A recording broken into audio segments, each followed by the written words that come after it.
दोस्तों और the deep dive में आपका स्वागत है। आज हम टेक्नोलॉजी और साइंस की दुनिया में एक बहुत ही गहरी और रोमांचक यात्रा पर निकलने वाले हैं। बिल्कुल। एक ऐसी दुनिया जो कल तक साइंस फिक्शन लगती थी। क्या आपने कभी सोचा है कि एक मशीन इंसान की तरह सोच सकती है, या फिर एक गेंद दीवार के आर पार जा सकती है? सुनने में फिल्मी लगता है ना? लगता तो है, लेकिन ये आज की हकीकत है और हम आर्टिफिशियल इंटेलिजेंस से लेकर क्वांटम फिजिक्स तक मतलब सब कुछ समझने वाले हैं। बेसिकली आज का सेशन आपके दिमाग को पूरी तरह से ब्लो कर देगा। For sure. इससे पहले कि हम शुरू करें, एक छोटा सा काम। जल्दी से सब्सक्राइब बटन दबा दो, लाइक करो और वो घंटी वाला आइकॉन भी ऑन कर लो, ताकि आप हमारा कोई भी ज्ञानवर्धक सेशन मिस न करें। कर दिया। चलो अब शुरू करते हैं। आज के हमारे सफर में हम कई पड़ावों से गुजरेंगे। सबसे पहले हम आर्टिफिशियल इंटेलिजेंस और उसके अलग अलग रूपों को समझेंगे। फिर हम इंडिया के अपने एआई मॉडल भारत जेन की बात करेंगे और डीप फेक्स के पीछे की टेक्नोलॉजी को भी डीकोड करेंगे। इसके बाद हम क्वांटम टेक्नोलॉजी के रहस्यमयी संसार में प्रवेश करेंगे, जिसमें क्वांटम टनलिंग और क्वांटम कंप्यूटर शामिल हैं। और उसके बाद brain computer interface, 3D printing, stable coins versus CBDC और ब्लूटूथ मैश नेटवर्किंग जैसे कई और इंटरेस्टिंग टॉपिक्स हैं। So get ready for a power-packed session. Let's do it. Topic 1: Artificial Intelligence and Related Concepts. Broad micro theme, foundations of modern computing and intelligence. Okay, तो चलो AI को deconstruct करते हैं। AI हम हर जगह सुनते हैं। हाँ, एक बज़वर्ड बन गया है। एग्जैक्टली। तो बेसिकली AI या आर्टिफिशियल इंटेलिजेंस ये आखिर है क्या, सिंपल शब्दों में? देखो, सिंपल टर्म्स में एआई वो टेक्नोलॉजी है जो कंप्यूटर्स को इंसानी दिमाग की तरह सोचने, समझने, सीखने, प्रॉब्लम सॉल्व करने और हाँ, डिसीजन लेने में केपेबल बनाती है। समझ गई। जैसे रियल लाइफ में इसका कोई एग्जांपल? बिल्कुल। जब आप सिरी या गूगल असिस्टेंट से कुछ पूछते हैं या नेटफ्लिक्स आपको आपकी पसंद की मूवी सजेस्ट करता है, अच्छा, तो आप एआई को एक्शन में देख रहे हैं। I mean it's everywhere. Right. So AI आज एक बज़वर्ड है, लेकिन इसका मतलब क्या है? Let's unpack this. एग्जैक्टली। ये कॉन्सेप्ट नया नहीं है वैसे, बट हाल के वर्षों में कंप्यूटेशनल पावर और डेटा के एक्सप्लोजन की वजह से इसमें एक रेवोल्यूशन आ गया है। ओके, तो इसके कोर लॉजिक पे आते हैं। AI के अलग अलग स्टेजेस भी होते हैं, राइट? हाँ, ये बहुत इंपॉर्टेंट है। 3 मेन स्टेजेस हैं। सबसे पहला है आर्टिफिशियल नैरो इंटेलिजेंस यानी ANI। ANI। हाँ, ये एक काम में माहिर है, एकदम फोकस्ड, जैसे फेस रिकग्निशन सॉफ्टवेयर या चेस खेलने वाला कंप्यूटर। Got it. एक काम का एक्सपर्ट। और दूसरा है आर्टिफिशियल जनरल इंटेलिजेंस या AGI। ये वो स्टेज है जहां मशीन इंसानों की तरह ही इंटेलिजेंट और केपेबल हो जाती है। मतलब कुछ भी सीख सकती है, कोई भी प्रॉब्लम सॉल्व कर सकती है। एग्जैक्टली, जैसे एक इंसान करता है। पर अभी तक ये थियोरेटिकल है, हम वहां तक पहुंचे नहीं है। और तीसरा स्टेज, जिसके बारे में सुन के थोड़ा डर भी लगता है, वो है आर्टिफिशियल सुपर इंटेलिजेंस ASI। ये इंसानों से भी कहीं ज्यादा इंटेलिजेंट होगी। ये फ्यूचर की बात है, पर इंटरेस्टिंग है ना। बहुत। ओके, तो ये तो स्टेजेस हो गए। अब मशीन लर्निंग क्या चीज है? ये AI का हिस्सा है? बिल्कुल। मशीन लर्निंग या ML AI का ही एक सबसेट है। ये वो तरीका है जिससे मशीन्स डेटा से सीखती हैं। सीखती हैं? मतलब कैसे? इसके भी टाइप्स हैं। एक है सुपरवाइज्ड लर्निंग। इसमें मशीन को लेबल डेटा दिया जाता है। Label data? फॉर एग्जाम्पल आप मशीन को बिल्लियों की हजारों तस्वीरें दिखाते हैं और हर तस्वीर पर लेबल लगा होता है कैट। धीरे धीरे वो सीख जाती है कि बिल्ली कैसी दिखती है। अच्छा, जैसे एक टीचर गाइड कर रहा हो। और अगर टीचर ना हो तो वहां आती है अनसुपरवाइज्ड लर्निंग। इसमें मशीन को अनलेबल डेटा दिया जाता है और वो खुद पैटर्न्स ढूंढती है। जैसे कस्टमर डेटा देकर उनके ग्रुप्स बनाना। इंटरेस्टिंग। और ये जो चैट GPT है वो किस कैटेगरी में आता है? NLP सुना है मैंने। सही, वो नेचुरल लैंग्वेज प्रोसेसिंग या NLP का यूज करता है। इससे मशीन्स इंसानी भाषा को समझ और प्रोसेस कर पाती हैं। और इसके पीछे की टेक्नोलॉजी? इसके पीछे हैं न्यूरल नेटवर्क्स, जो इंसानी दिमाग के स्ट्रक्चर से इंस्पायर्ड कॉम्पिटेशनल मॉडल्स हैं। जब आप इन नेटवर्क्स को बहुत सारे डेटा के साथ ट्रेन करते हैं तो उसे कहते हैं deep learning. Deep learning, got it. और LLMs, ये भी एक टर्म है? हाँ, LLMs मतलब लार्ज लैंग्वेज मॉडल्स। ये टेक्स्ट जनरेट और अंडरस्टैंड कर सकते हैं। अब तो मल्टी मॉडल LLMs भी आ गए हैं जो टेक्स्ट, इमेज, वीडियो सब समझ सकते हैं। वाह। और इसमें GPT क्या है? GPT या जनरेटिव प्री ट्रेन ट्रांसफॉर्मर एक स्पेसिफिक टाइप का LLM है जो नया कंटेंट क्रिएट कर सकता है। टेक्स्ट, इमेज, कोड, कुछ भी। और इसका सबसे एडवांस्ड वर्जन? वो है एजेंटिक AI। ये AI खुद से डिसीजन ले सकता है और एक्शन भी, सिर्फ सजेशंस नहीं देता। जैसे इंडिया का पहला एजेंटिक AI है अलकृति। कमाल है। इसका रियल वर्ल्ड इम्पैक्ट तो काफी गहरा होगा। बहुत ज्यादा। AI हमारी जॉब्स, हेल्थ केयर और डेली लाइफ को पूरी तरह से बदल रहा है। तो इसका कंक्लूजन यही है कि AI एक पावरफुल टूल है और इसके कोर कॉन्सेप्ट्स को समझना अब जरूरी हो गया है। एब्सोल्युटली। चलिए अब आते हैं क्रॉस क्वेश्चनिंग पर। UPSC प्रीलिम्स फोकस के हिसाब से पहला सवाल, पूछिए। एजेंटिक AI और नॉर्मल AI में मुख्य अंतर क्या है? देखिए, नॉर्मल AI इंस्ट्रक्शंस फॉलो करता है। आपने कहा, उसने किया। लेकिन एजेंटिक AI ऑटोनोमसली डिसीजंस लेकर एक्शंस भी ले सकता है, गोल ओरिएंटेड होता है। इसका कोई मेमोरी हैक? हाँ, सिंपल है। एजेंटिक को एजेंट से याद रखो। एक एजेंट की तरह ये खुद काम करता है, जैसे James bond. So Ashu Kriti is India's James bond of AI, याद रखना। That's a good one. Okay, next, supervised और अनसुपरवाइज्ड लर्निंग में से किस में लेबल्ड डेटा का इस्तेमाल होता है? ये सिंपल है। सुपरवाइज लर्निंग में सुपरवाइज मतलब किसी सुपरवाइजर की देखरेख में सुपरवाइजर ने पहले से डेटा को लेबल कर दिया है। सिंपल। परफेक्ट। तीसरा सवाल, एएसआई, एजीआई और एएनआई को इंटेलिजेंस के बढ़ते क्रम में अरेंज करें। ओके, सो ए बढ़ते क्रम में, ये होगा एएनआई, फिर एजीआई और आखिर में एएसआई। इसका क्या लॉजिक या हैक है? अल्फाबेटिकली सोचो, एन नैरो, जी जनरल, एस सुपर।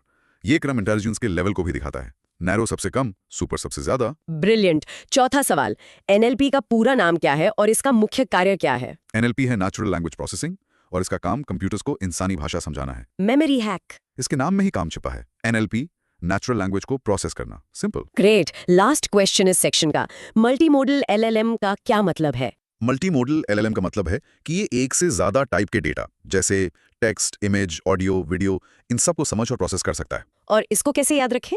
मल्टीमोडल मतलब मल्टीपल मोड्स, जैसे आप देख भी सकते हैं और सुन भी सकते हैं, वैसे ये एलएलएम भी कर सकता है। एक्सीलेंट। अब एक प्रैक्टिस क्यू, चलिए पॉज करें और बोलकर प्रैक्टिस करें। AI has 3 stages, ANI, AGI and ASI. Good idea. तो इस टॉपिक का mini recap. In short, AI machines को इंटेलिजेंट बनाता है और मशीन लर्निंग यूज डेटा से सीखने में मदद करता है। कूल ना? बहुत कूल। चलिए आगे बढ़ते हैं। Okay. Topic 2, artificial intelligence in news. Broad micro theme, India's foray into AI innovation and policy. Okay, let's unpack this. अब जब हम बेसिक समझ गए हैं तो देखते हैं कि इंडिया एआई की दुनिया में क्या कर रहा है। राइट, और इसमें सबसे बड़ा नाम है भारत का अपना एआई, भारत जेन। एग्जैक्टली। तो ये भारत जेन है क्या एग्जैक्टली? भारत जेन इंडिया का पहला स्वदेशी रूप से विकसित AI based multi modal LLM है और इसकी सबसे खास बात यह है कि ये भारतीय भाषाओं के लिए बनाया गया है। भारतीय भाषाओं के लिए? इसका रियल लाइफ एग्जाम्पल क्या हो सकता है? इमेजिन करो, एक एआई जो सिर्फ इंग्लिश नहीं बल्कि तमिल, बांग्ला और मराठी भी उतनी ही आसानी से समझता और बोलता है। That's the vision for BharatGen. Wow, that's a game changer. जी। तो इसके कंटेंट डिस्कशन पर आते हैं। इसकी शुरुआत कैसे हुई? Ministry of science and technology ने भारत जेन समिट में इसे लॉन्च किया। ये इंडिया के लिए एक बहुत बड़ा कदम है। बैकग्राउंड क्या है इसका? गवर्नमेंट लेड है या प्राइवेट? ये एक पब्लिक प्राइवेट पार्टनरशिप यानी पीपीपी इनिशिएटिव है जिसे department of science and technology DST fund कर रहा है। अच्छा, तो इसके कोर लॉजिक को समझते हैं। इसका डेवलपमेंट कौन कर रहा है? इसे national mission on interdisciplinary cyber physical systems यानी NIMCPS के तहत IIT बॉम्बे का technology innovation hub TIH implement कर रहा है। ओके, और इसके गोल्स क्या हैं? इसके 4 प्राइमरी गोल्स हैं। पहला, एक भारत सेंट्रिक एलएलएम बनाना जो भारत की 22 शेड्यूल्ड लैंग्वेजेस, कल्चर और ट्रेडिशन पर फोकस करे। राइट। दूसरा, भारत डेटा सागर बनाना। ये मॉडल बनाने के लिए हाई क्वालिटी भारतीय डेटा को सेंट्रलाइज करेगा। ठीक है। तीसरा और चौथा? तीसरा, एक स्टार्टअप इकोसिस्टम डेवलप करना, एंटरप्रेन्योर्स को एआई एप्लीकेशंस बनाने के लिए टूल्स और मेंटरशिप देना। और चौथा है स्किलिंग एंड कैपेसिटी बिल्डिंग, जिससे इंडिया का एआई टैलेंट पूल मजबूत हो। ये तो काफी कॉम्प्रिहेंसिव प्लान लग रहा है। क्या भारत जेन के अलावा भी इंडिया में एआई इनिशिएटिव्स हैं? ओ बिल्कुल। एक है इंडिया एआई मिशन 2024, जिसे मईती के तहत डिजिटल इंडिया कॉर्पोरेशन इंप्लीमेंट कर रहा है। इसके 7 पिलर्स हैं। और एक नेशनल एआई पोर्टल है जिसका नाम है इंडिया एआई। ये मईती, नीजीडी और नैस्कॉम का जॉइंट वेंचर है। फिर है एरावत। हाँ, ये एआई रिसर्च के लिए एक कॉमन कंप्यूट प्लेटफॉर्म है। और of course global partnership on artificial intelligence या जीपीआई, जिसका इंडिया एक फाउंडिंग मेंबर है। ग्लोबल इनिशिएटिव्स का क्या? दूसरे देश क्या कर रहे हैं? यूरोप ने हाल ही में यूरोप्स एआई एक्ट 2024 पास किया है। ये उनका पहला मेजर एआई रेगुलेशन है। और वो ब्लेचले डिक्लेरेशन? हाँ, ब्लेचले डिक्लेरेशन 2023। इसमें 28 देशों और ईयू ने फ्रंटियर एआई के रिस्क्स और अपॉर्चुनिटीज पर साइन किया है। तो इसका रियल वर्ल्ड इंपैक्ट ये है कि ये इनिशिएटिव्स भारत को एआई में एक ग्लोबल लीडर बना सकते हैं। बिल्कुल, और हमारी लोकल प्रॉब्लम्स के सॉल्यूशंस दे सकते हैं। कंक्लूजन ये है कि भारत सिर्फ एआई कंज्यूमर नहीं बल्कि एआई इनोवेटर बनने की राह पर है। ग्रेट। चलिए क्रॉस क्वेश्चनिंग करते हैं। पहला सवाल, भारत जेन किस मिशन के तहत डेवलप किया जा रहा है? ये डेवलप हो रहा है national mission on interdisciplinary cyber physical systems यानी NMICPS के अंडर। Memory hack. हाँ, ऐसे सोचो, भारत जेन एक साइबर फिजिकल सिस्टम है जो इंटरडिसिप्लिनरी है, मतलब लैंग्वेज, टेक, कल्चर सब मिला हुआ है। सो NMICPS is the key. ICPS को याद रखो, इंडियन कंप्यूटर पावर सिस्टम। हाँ, नाइस वन। दूसरा, जीपीआई में भारत की क्या भूमिका है? भारत एक फाउंडिंग मेंबर है। इसको कैसे याद रखें? देखो, जीपीआई में G फॉर ग्लोबल और I for India. India is a founder, not a follower in this global partnership. Simple and effective. तीसरा, एरावत का मुख्य उद्देश्य क्या है? कॉमन कंप्यूट प्लेटफॉर्म प्रदान करना। Memory hack for this. Airavat Indradev का हाथी था जो बहुत पावरफुल था। वैसे ही ये प्लेटफॉर्म एआई रिसर्च को पावर देता है। So Airawat is equal to AI raw power. Brilliant. चौथा, ब्लेचली डिक्लेरेशन किससे संबंधित है? ये फ्रंटियर एआई के अवसरों और जोखिमों मतलब अपॉर्चुनिटीज एंड रिस्क्स की एक कॉमन अंडरस्टैंडिंग एस्टैब्लिश करने से रिलेटेड है। और इसका मेमोरी हैक? ब्लेचली पाग WW2 में कोड ब्रेकिंग का सेंटर था, तो ब्लेचली डिक्लेरेशन आज के कोड यानी एआई के रिस्क्स को ब्रेक करने यानी समझने के लिए है। बहुत अच्छा कनेक्शन है। आखिरी सवाल, इंडिया एआई मिशन को कौन इम्प्लीमेंट कर रहा है? इसे डिजिटल इंडिया कॉर्पोरेशन DIC के तहत India AI independent business division implement कर रहा है। इसे कैसे याद रखें? Simple connection, AI is the next phase of digital India. So the Digital India Corporation is the logical choice. Perfect. अब प्रैक्टिस क्यू? Practicing BharatGen is India's own multi model LLM focusing on 22 scheduled languages। एकदम सही। तो इस topic का mini recap. In short, BharatGen Bharat को AI में आत्मनिर्भर बना रहा है और सरकार कई मिशंस के जरिए इस इकोसिस्टम को सपोर्ट कर रही है। चलिए आगे बढ़ते हैं। Topic 3, deep fakes. Broad micro theme, the duality of AI innovation versus misinformation. Right, AI का एक पावरफुल साइड है तो एक डार्क साइड भी है। And here's where it gets really interesting. बात करते हैं डीप फेक्स की। बिल्कुल, the reality of fake deep fakes. तो पहले तो ये बताइए आखिर ये डीप फेक्स हैं क्या? को डीप फेक्स सिंथेटिक मीडिया है जिसमें एक व्यक्ति की इमेज या वीडियो को AI का यूज करके किसी दूसरे व्यक्ति की इमेज या वीडियो पर सुपर इम्पोज कर दिया जाता है और ये बहुत ही रियलिस्टिक लगता है। इसका कोई एग्जाम्पल जो हमने देखा हो? जरूर, आपने किसी फेमस एक्टर का वीडियो देखा होगा जिसमें वो कुछ ऐसा कह रहे हैं जो उन्होंने कभी कहा ही नहीं। That's likely a deep fake. Right, it can be funny but also very dangerous. Extremely dangerous. तो इसके कंटेंट डिस्कशन पर आते हैं। इंट्रोडक्शन के तौर पर यूएस में टेक इट डाउन एक्ट जैसी इनिशिएटिव्स ये दिखाती हैं कि ये कितनी गंभीर समस्या बन चुकी है। सही कहा। इसका बैकग्राउंड ये है कि ये टेक्नोलॉजी डीप लर्निंग और फेक शब्दों से मिलकर बनी है। नाम में ही इसका मतलब छिपा है। तो इसके कोर लॉजिक में जाते हैं। इसके पीछे की टेक्नोलॉजी क्या है? इसमें दो मेन टेक्नोलॉजीज इन्वॉल्व हैं। एक है ऑटो एनकोडर, ये एक न्यूरल नेटवर्क है जो इनपुट को रिकंस्ट्रक्ट करता है। और दूसरी जो ज्यादा फेमस है? हाँ, जनरेटिव एडवर्सरियल नेटवर्क्स यानी GANs। इसमें दो मशीन लर्निंग नेटवर्क्स एक दूसरे के खिलाफ काम करते हैं। दो नेटवर्क्स? हाँ। कौन से? एक होता है जनरेटर, इसका काम है ओरिजिनल डेटा जैसा नया फेक डेटा बनाना, जैसे एक फेक वीडियो। और दूसरा होता है एडवर्सरी, ये जनरेटर के बनाए डेटा को जांचता है और बताता है कि वो असली है या नकली, और ये फीडबैक जनरेटर को और बेहतर फेक्स बनाने में मदद करता है। अच्छा, तो बेसिकली एक पुलिस और एक चोर का खेल है। बिल्कुल सही एनालॉजी है। चोर बेहतर चोरी करना सीखता है और पुलिस बेहतर तरीके से पकड़ना सीखती है। इसके कुछ पॉजिटिव एप्लीकेशंस भी हैं क्या? हैं? जैसे एंटरटेनमेंट इंडस्ट्री में स्पेशल इफेक्ट्स के लिए, या ई-कॉमर्स में कपड़ों के वर्चुअल ट्रायल के लिए, या फिर कम्युनिकेशन में किसी और भाषा में स्पीच सिंथेसिस के लिए। लेकिन नेगेटिव पोटेंशियल ज्यादा लगता है। इंडिया में इसके रेगुलेशन के लिए क्या हो रहा है? अभी तक कोई स्पेसिफिक लॉ नहीं है, लेकिन DPDP एक्ट 2023 है जो बिना सहमति के पर्सनल डेटा यूज करने पर पेनल्टी का प्रावधान करता है। और कोई IT रूल्स? हाँ, IT रूल्स 2021 में अमेंडमेंट्स प्रपोज किए गए हैं। इसके मुताबिक जो प्लेटफॉर्म्स सिंथेटिकली जनरेटेड इन्फॉर्मेशन या SGI बनाते हैं, उन्हें उसे लेबल करना होगा या परमानेंट मेटा डेटा लगाना होगा। राइट। इसका रियल वर्ल्ड इम्पैक्ट तो साफ है। मिस इन्फॉर्मेशन, फ्रॉड, हैरासमेंट, इसके बड़े खतरे हैं। Absolutely.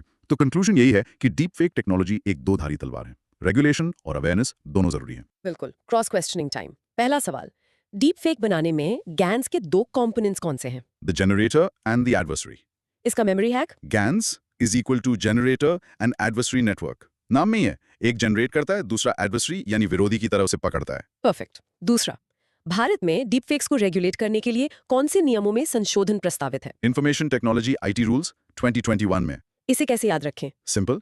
Deepfakes are an information technology problem, so the IT rules are the ones to be amended. Logical link. Make sense. तीसरा, SGI का पूरा नाम क्या है? Synthetically generated information. Memory hack? SGI is the official term for stuff like deepfakes. SGI, synthetic generated information. Easy to remember. Okay. चौथा, GANs में adversary का क्या काम है? एडवर्सरी का काम है ये पता लगाना कि जनरेटर द्वारा बनाया गया डेटा असली है या नकली, और फिर जनरेटर को फीडबैक देना। Memory hack? एडवर्सरी मतलब दुश्मन। इसका काम है जनरेटर के झूठ को पकड़ना, जस्ट लाइक अ डिटेक्टिव। Great analogy. आखिरी सवाल, क्या भारत में डीप फेक्स के लिए कोई स्पेसिफिक कानून है? नहीं, अभी तक कोई स्पेसिफिक कानून नहीं है। इसको कैसे याद रखें? This is a key point to remember for policy questions. India is still in the rule amendment phase, not the specific act phase. Got it. अब एक practice Q. Practice. Deep fakes use generative adversarial networks और GANs with a generator and an adversary. Perfect. तो इसका mini recap. In short, deep fakes GANs technology का इस्तेमाल करके बनाए जाते हैं और भारत में इन्हें रेगुलेट करने के लिए आईटी रूल्स में बदलाव किए जा रहे हैं। एक्सीलेंट। अब आगे चलते हैं। चलिए। Topic 4, other developments in AI. Broad micro theme, expanding the horizons of artificial intelligence. Okay, तो एआई सिर्फ एलएलएम्स और डीप फेक्स तक सीमित नहीं है, और भी बहुत कुछ हो रहा है। हाँ बिल्कुल, इस फील्ड में हर दिन कुछ नया हो रहा है। तो चलिए कुछ और डेवलपमेंट्स पर नजर डालते हैं। सबसे पहले जेवॉन्स पैराडॉक्स और सोलो पैराडॉक्स, ये क्या चीजें हैं? देखो, जेवॉन्स पैराडॉक्स कहता है कि जब टेक्नोलॉजी किसी रिसोर्स का यूज ज्यादा एफिशिएंट बना देती है तो उस रिसोर्स का कंजम्पशन कम होने के बजाय और बढ़ जाता है। अच्छा, मतलब एफिशिएंसी बढ़ने से यूज भी बढ़ जाता है। एग्जैक्टली, जैसे ज्यादा एफिशिएंट कोल इंजन आने से कोल की खपत बढ़ गई, कम नहीं हुई। एआई के कॉन्टेक्स्ट में एफिशिएंट एआई मॉडल्स को ट्रेन करने के लिए और ज्यादा डेटा और कंप्यूट पावर यूज हो सकती है। इंटरेस्टिंग। और सोलो पैराडॉक्स? सोलो पैराडॉक्स कहता है कि आप कंप्यूटर एज को हर जगह देख सकते हैं सिवाय प्रोडक्टिविटी स्टैटिस्टिक्स के। ओके मतलब इतनी टेक्नोलॉजी के बावजूद प्रोडक्टिविटी में वैसी ग्रोथ नहीं दिखी जैसी उम्मीद थी। ओके। अब बात करते हैं अल्फाफोल्ड की। ये क्या है? अल्फाफोल्ड एक रेवोल्यूशनरी एआई मॉडल है जिसे डीप माइंड ने बनाया है। ये प्रोटीन के 3D स्ट्रक्चर को प्रिडिक्ट करता है। Protein structure? हाँ, इसका फायदा क्या है? ये बहुत बड़ा ब्रेक थ्रू है। प्रोटीन स्ट्रक्चर समझने से हम बीमारियों को बेहतर समझ सकते हैं और नई दवाइयां बना सकते हैं। It's a game changer for biology and medicine. Wow. और बायोएमयू? बायोएमयू एक दूसरा एआई टूल है। ये बायोमेडिकल रिसर्च लिटरेचर को एनालाइज करके कॉज एंड इफेक्ट रिलेशनशिप्स ढूंढता है। बेसिकली रिसर्च को स्पीड अप करता है। और इसके पीछे किसका हाथ है? इसे माइक्रोसॉफ्ट रिसर्च इंडिया ने डेवलप किया है, इंडियन इंस्टीट्यूट ऑफ साइंस के साथ मिलकर। तो इन सब का कंक्लूजन यही है कि एआई की एप्लीकेशंस बहुत डाइवर्स है। Absolutely, from economics to biology, AI हर फील्ड को ट्रांसफॉर्म कर रहा है। चलिए क्रॉस क्वेश्चनिंग। पहला, जेवंस पैराडॉक्स और सोलो पैराडॉक्स में से कौन सा पैराडॉक्स टेक्नोलॉजी के उपयोग के बावजूद प्रोडक्टिविटी में वृद्धि न होने की बात करता है? ये है सोलो पैराडॉक्स। Memory hack? ऐसे सोचो, टेक्नोलॉजी आई पर प्रोग्रेस स्लो हो गई। Solo sounds like slow. हाँ, ठीक है। दूसरा, अल्फा फोल्ड का मुख्य कार्य क्या है? प्रोटीन के 3D स्ट्रक्चर को प्रेडिक्ट करना। इसे कैसे याद रखें?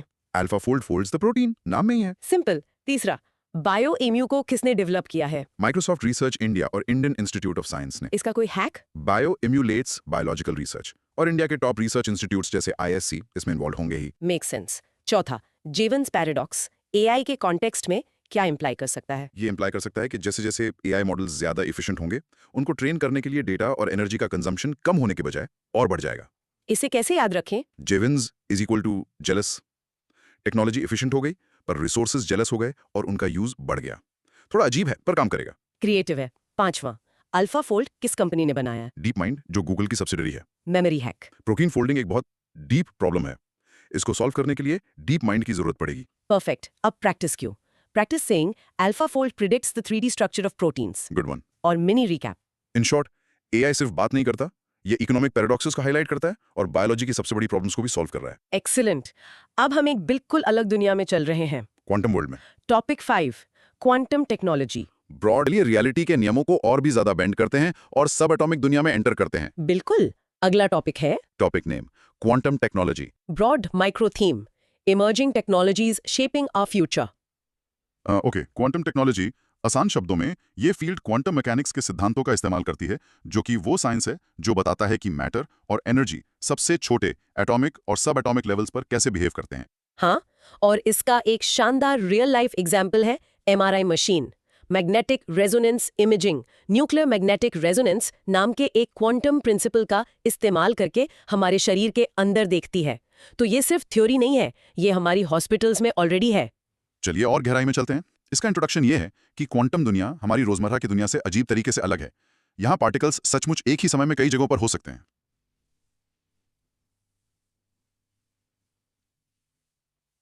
राइट। और इसका बैकग्राउंड वर्नर हाइजेनबर्ग जैसे फिजिसिस्ट के काम से आता है, जिन्होंने क्वांटम मैकेनिक्स की नींव रखी। आज हम उस साइंस को टेक्नोलॉजी में बदल रहे हैं। तो इसका कोर लॉजिक क्या है? ये सब शुरू होता है इस आइडिया से कि क्वांटम लेवल पर चीजें पार्टिकल और वेव दोनों की तरह बिहेव कर सकती हैं, और इससे क्वांटम कंप्यूटिंग की बुनियादी इकाई बनती है, क्यूबिट। सही। एक नॉर्मल कंप्यूटर बिट्स का इस्तेमाल करता है, जो या तो 0 होते हैं या 1, एक स्विच जो या तो ऑफ है या ऑन।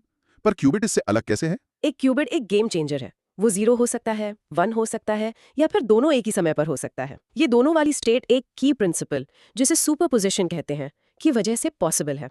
और वो इस क्वांटम स्टेट को क्वांटम कोहेरेंस नाम की चीज की वजह से बनाए रखता है। चलिए इन प्रिंसिपल्स को तोड़ते हैं। सुपरपोजिशन आखिर है क्या? सुपरपोजिशन वो चीज है जो एक क्यूबिट को एक ही समय में मल्टीपल स्टेट्स में रहने देती है, ठीक उस पल तक जब तक आप उसे मेजर ना करें। जैसे ही आप उसे मेजर करते हैं वो कोलैप्स होकर एक सिंगल स्टेट में आ जाता है, या तो 0 या 1। और अगला प्रिंसिपल है इंटरफेरेंस। जैसे पानी में लहरें, क्वांटम पार्टिकल्स भी एक दूसरे से इंटरफेयर कर सकते हैं। वो जुड़ सकते हैं या एक दूसरे को कैंसिल कर सकते हैं। क्वांटम एल्गोरिदम्स चालाकी से इसका इस्तेमाल करके एक प्रॉब्लम के सारे गलत जवाबों को कैंसिल आउट कर देते हैं और अकेले सही जवाब को एम्पलीफाई कर देते हैं। और सबसे मशहूर, लगभग जादुई वाला, एंटेंगलमेंट। आइंस्टाइन का spooky action at a distance. Entanglement तब होता है जब दो पार्टिकल्स इस तरह जुड़ जाते हैं कि उनकी किस्मत एक हो जाती है। अगर आप एक को मेजर करते हैं तो आपको तुरंत दूसरे की स्टेट पता चल जाती है, भले ही वो ब्रह्मांड के दूसरे छोर पर क्यों ना हो। वो एक सिंगल सिस्टम है। इसके एप्लीकेशंस तो बहुत ज्यादा है। हेल्थ केयर, क्वांटम क्रिप्टोग्राफी का इस्तेमाल करके अनहैकेबल कम्युनिकेशंस और अल्ट्रा सेंसिटिव सेंसर्स बनाना। इसका रियल वर्ल्ड इम्पैक्ट ये है कि क्वांटम कंप्यूटर्स ऐसी समस्याओं को हल कर सकते हैं जो आज के सुपर कंप्यूटर्स के लिए असंभव है। तो कंक्लूजन ये है कि ये टेक्नोलॉजी साइंस, मेडिसिन और सिक्योरिटी में क्रांति ला सकती है। अमेजिंग। अब Q&A का समय। सुपरपोजिशन के लिए कोई आसान सी एनालॉजी क्या होगी? एक घूमते हुए सिक्के के बारे में सोचिए। जब तक वो घूम रहा है वो हेड्स और टेल्स दोनों है एक ही समय पर। जिस पल वो गिरता है वो मेजरमेंट है, वो एक सिंगल स्टेट में कोलैप्स हो जाता है, या तो हेड्स या टेल्स। एक क्यूबिट उस घूमते हुए सिक्के की तरह है। इससे तो बिल्कुल साफ हो गया। एंटेंगलमेंट को कैसे याद रखें? उन्हें क्वांटम जुड़वा की तरह सोचिए। अगर आपको पता है कि एक जुड़वा खुश है तो आपको तुरंत पता चल जाता है कि दूसरा जुड़वा उदास है, चाहे वो कितनी भी दूर क्यों ना हो। वो बिल्कुल तुरंत कोरिलेटेड है। तीसरा, बिट और क्यूबिट में बुनियादी फर्क क्या है? एक बिट एक सिंपल स्विच है, या तो 0 या 1। एक क्यूबिट एक डिमर स्विच की तरह है, वो 0, 1 या दोनों का मिक्स हो सकता है एक ही समय पर। यही चीज क्वांटम कंप्यूटर्स को उनकी अद्भुत पैरेलल प्रोसेसिंग पावर देती है। चौथा, क्वांटम कोहेरेंस इतना जरूरी क्यों है? कोहेरेंस ही एक क्यूबिट को क्वांटम बनाए रखती है। अगर वो कोहेरेंस खो दे, इस प्रोसेस को डीकोहेरेंस कहते हैं, तो वो कोलैप्स होकर एक नॉर्मल बिट बन जाता है, अपनी सारी पावर खो देता है। कोहेरेंस बनाए रखना क्वांटम कंप्यूटर्स बनाने में सबसे बड़ी चुनौतियों में से एक है। और यूपीएससी के नजरिए से कौन से एप्लीकेशन सबसे ज्यादा इंपॉर्टेंट है? मैं 2 पर फोकस करूंगी। क्वांटम कम्युनिकेशन, खासकर सिक्योर नेटवर्क्स के लिए क्वांटम की डिस्ट्रीब्यूशन यानी QKD, और क्वांटम कंप्यूटिंग, दोनों ही नेशनल सिक्योरिटी और भविष्य की इकोनॉमी के लिए बहुत महत्वपूर्ण है। ठीक है, चलिए इसे प्रैक्टिस करते हैं। प्रैक्टिस करें। A qubit can be in a state of superposition. Great. और mini recap. In short, quantum technology superposition और एंटेंगलमेंट जैसे अजीब और अद्भुत सिद्धांतों का इस्तेमाल करके कंप्यूटिंग और कम्युनिकेशन में क्रांति लाने की क्षमता रखती है। अब चलिए और भी अजीब चीजों की तरफ चलते हैं। Topic name, quantum tunneling. Broad micro theme, emerging technologies shaping our future. Quantum tunneling ये एक ऐसा फिनोमेना है जहां एक पार्टिकल एक एनर्जी बैरियर को पार कर जाता है, जिसे पार करने के लिए क्लासिकली उसके पास पर्याप्त एनर्जी नहीं होनी चाहिए। मतलब ये एक भूत की तरह है जो एक ठोस दीवार के आर पार चला जाए। सही। और इसका एक दिमाग हिला देने वाला रियल लाइफ एग्जाम्पल है सूरज। न्यूक्लियर फ्यूजन, वो प्रक्रिया जो सूरज को पावर देती है, सिर्फ क्वांटम टनलिंग की वजह से ही संभव है। प्रोटॉन्स एक दूसरे के रिपल्शन को टनल करके फ्यूज हो जाते हैं। इनक्रेडिबल। इसका इंट्रोडक्शन ये है कि 2025 का फिजिक्स में नोबेल प्राइज इसी अजीब फिनोमेनन को मैक्रोस्कोपिक यानी बड़े स्केल पर दिखाने के लिए दिया गया। हाँ, और इसका बैकग्राउंड ये है कि बहुत लंबे समय तक सब सोचते थे कि क्वांटम इफेक्ट सिर्फ एक बहुत छोटे पार्टिकल्स के साथ होते हैं। इस खोज ने सब कुछ बदल दिया। के स्टेप्स? एक पार्टिकल स्टेप 1 या स्टेप 2 पर हो सकता है, पर कभी बीच में नहीं। इससे टनलिंग कैसे होती है? देखिए, सोचिए आप एक दीवार पर गेंद फेंकते हैं, वो हमेशा वापस उछलेगी। लेकिन क्वांटम दुनिया में एक पार्टिकल एक प्रोबेबिलिटी की लहर भी है। एक छोटी पर नॉन जीरो संभावना है कि ये प्रोबेबिलिटी वेव दीवार के दूसरी तरफ भी मौजूद हो। तो पार्टिकल बिना दीवार तोड़े ही दूसरी तरफ प्रकट हो सकता है, वो टनल कर जाता है। तो वो नोबेल विनिंग एक्सपेरिमेंट क्या था? साइंटिस्ट ने एक इलेक्ट्रिक सर्किट बनाया, जोसेफसन जंक्शन नाम की चीज का इस्तेमाल करके। ये दो सुपरकंडक्टर्स के बीच एक पतले इंसुलेटर का सैंडविच है। उन्होंने दिखाया कि इस सर्किट में सारे चार्ज पार्टिकल्स एक साथ मिलकर एक अकेले विशाल क्वांटम पार्टिकल की तरह बिहेव कर रहे थे। और इस विशाल पार्टिकल ने टनल किया। हाँ, उन्होंने इस कलेक्टिव पार्टिकल को क्वांटम टनलिंग और क्वांटाइजेशन ऑफ एनर्जी दोनों को प्रदर्शित करते हुए देखा, लेकिन एक मैक्रोस्कोपिक स्केल पर जिसे आप सच में मेजर कर सकते थे। यह ब्रेक थ्रू था। इस खोज का महत्व बहुत बड़ा था। इसने साबित कर दिया कि आप बड़े पैमाने पर क्वांटम स्टेट्स बना सकते हैं और उन्हें कंट्रोल कर सकते हैं। इसी सिद्धांत का इस्तेमाल बाद में पहले प्रैक्टिकल क्यूबिट्स बनाने के लिए किया गया, जो आज के शक्तिशाली क्वांटम कंप्यूटर्स के बिल्डिंग ब्लॉक्स हैं। कंक्लूजन यह है कि इस एक्सपेरिमेंट ने क्वांटम कंप्यूटिंग के पूरे फील्ड का रास्ता खोल दिया।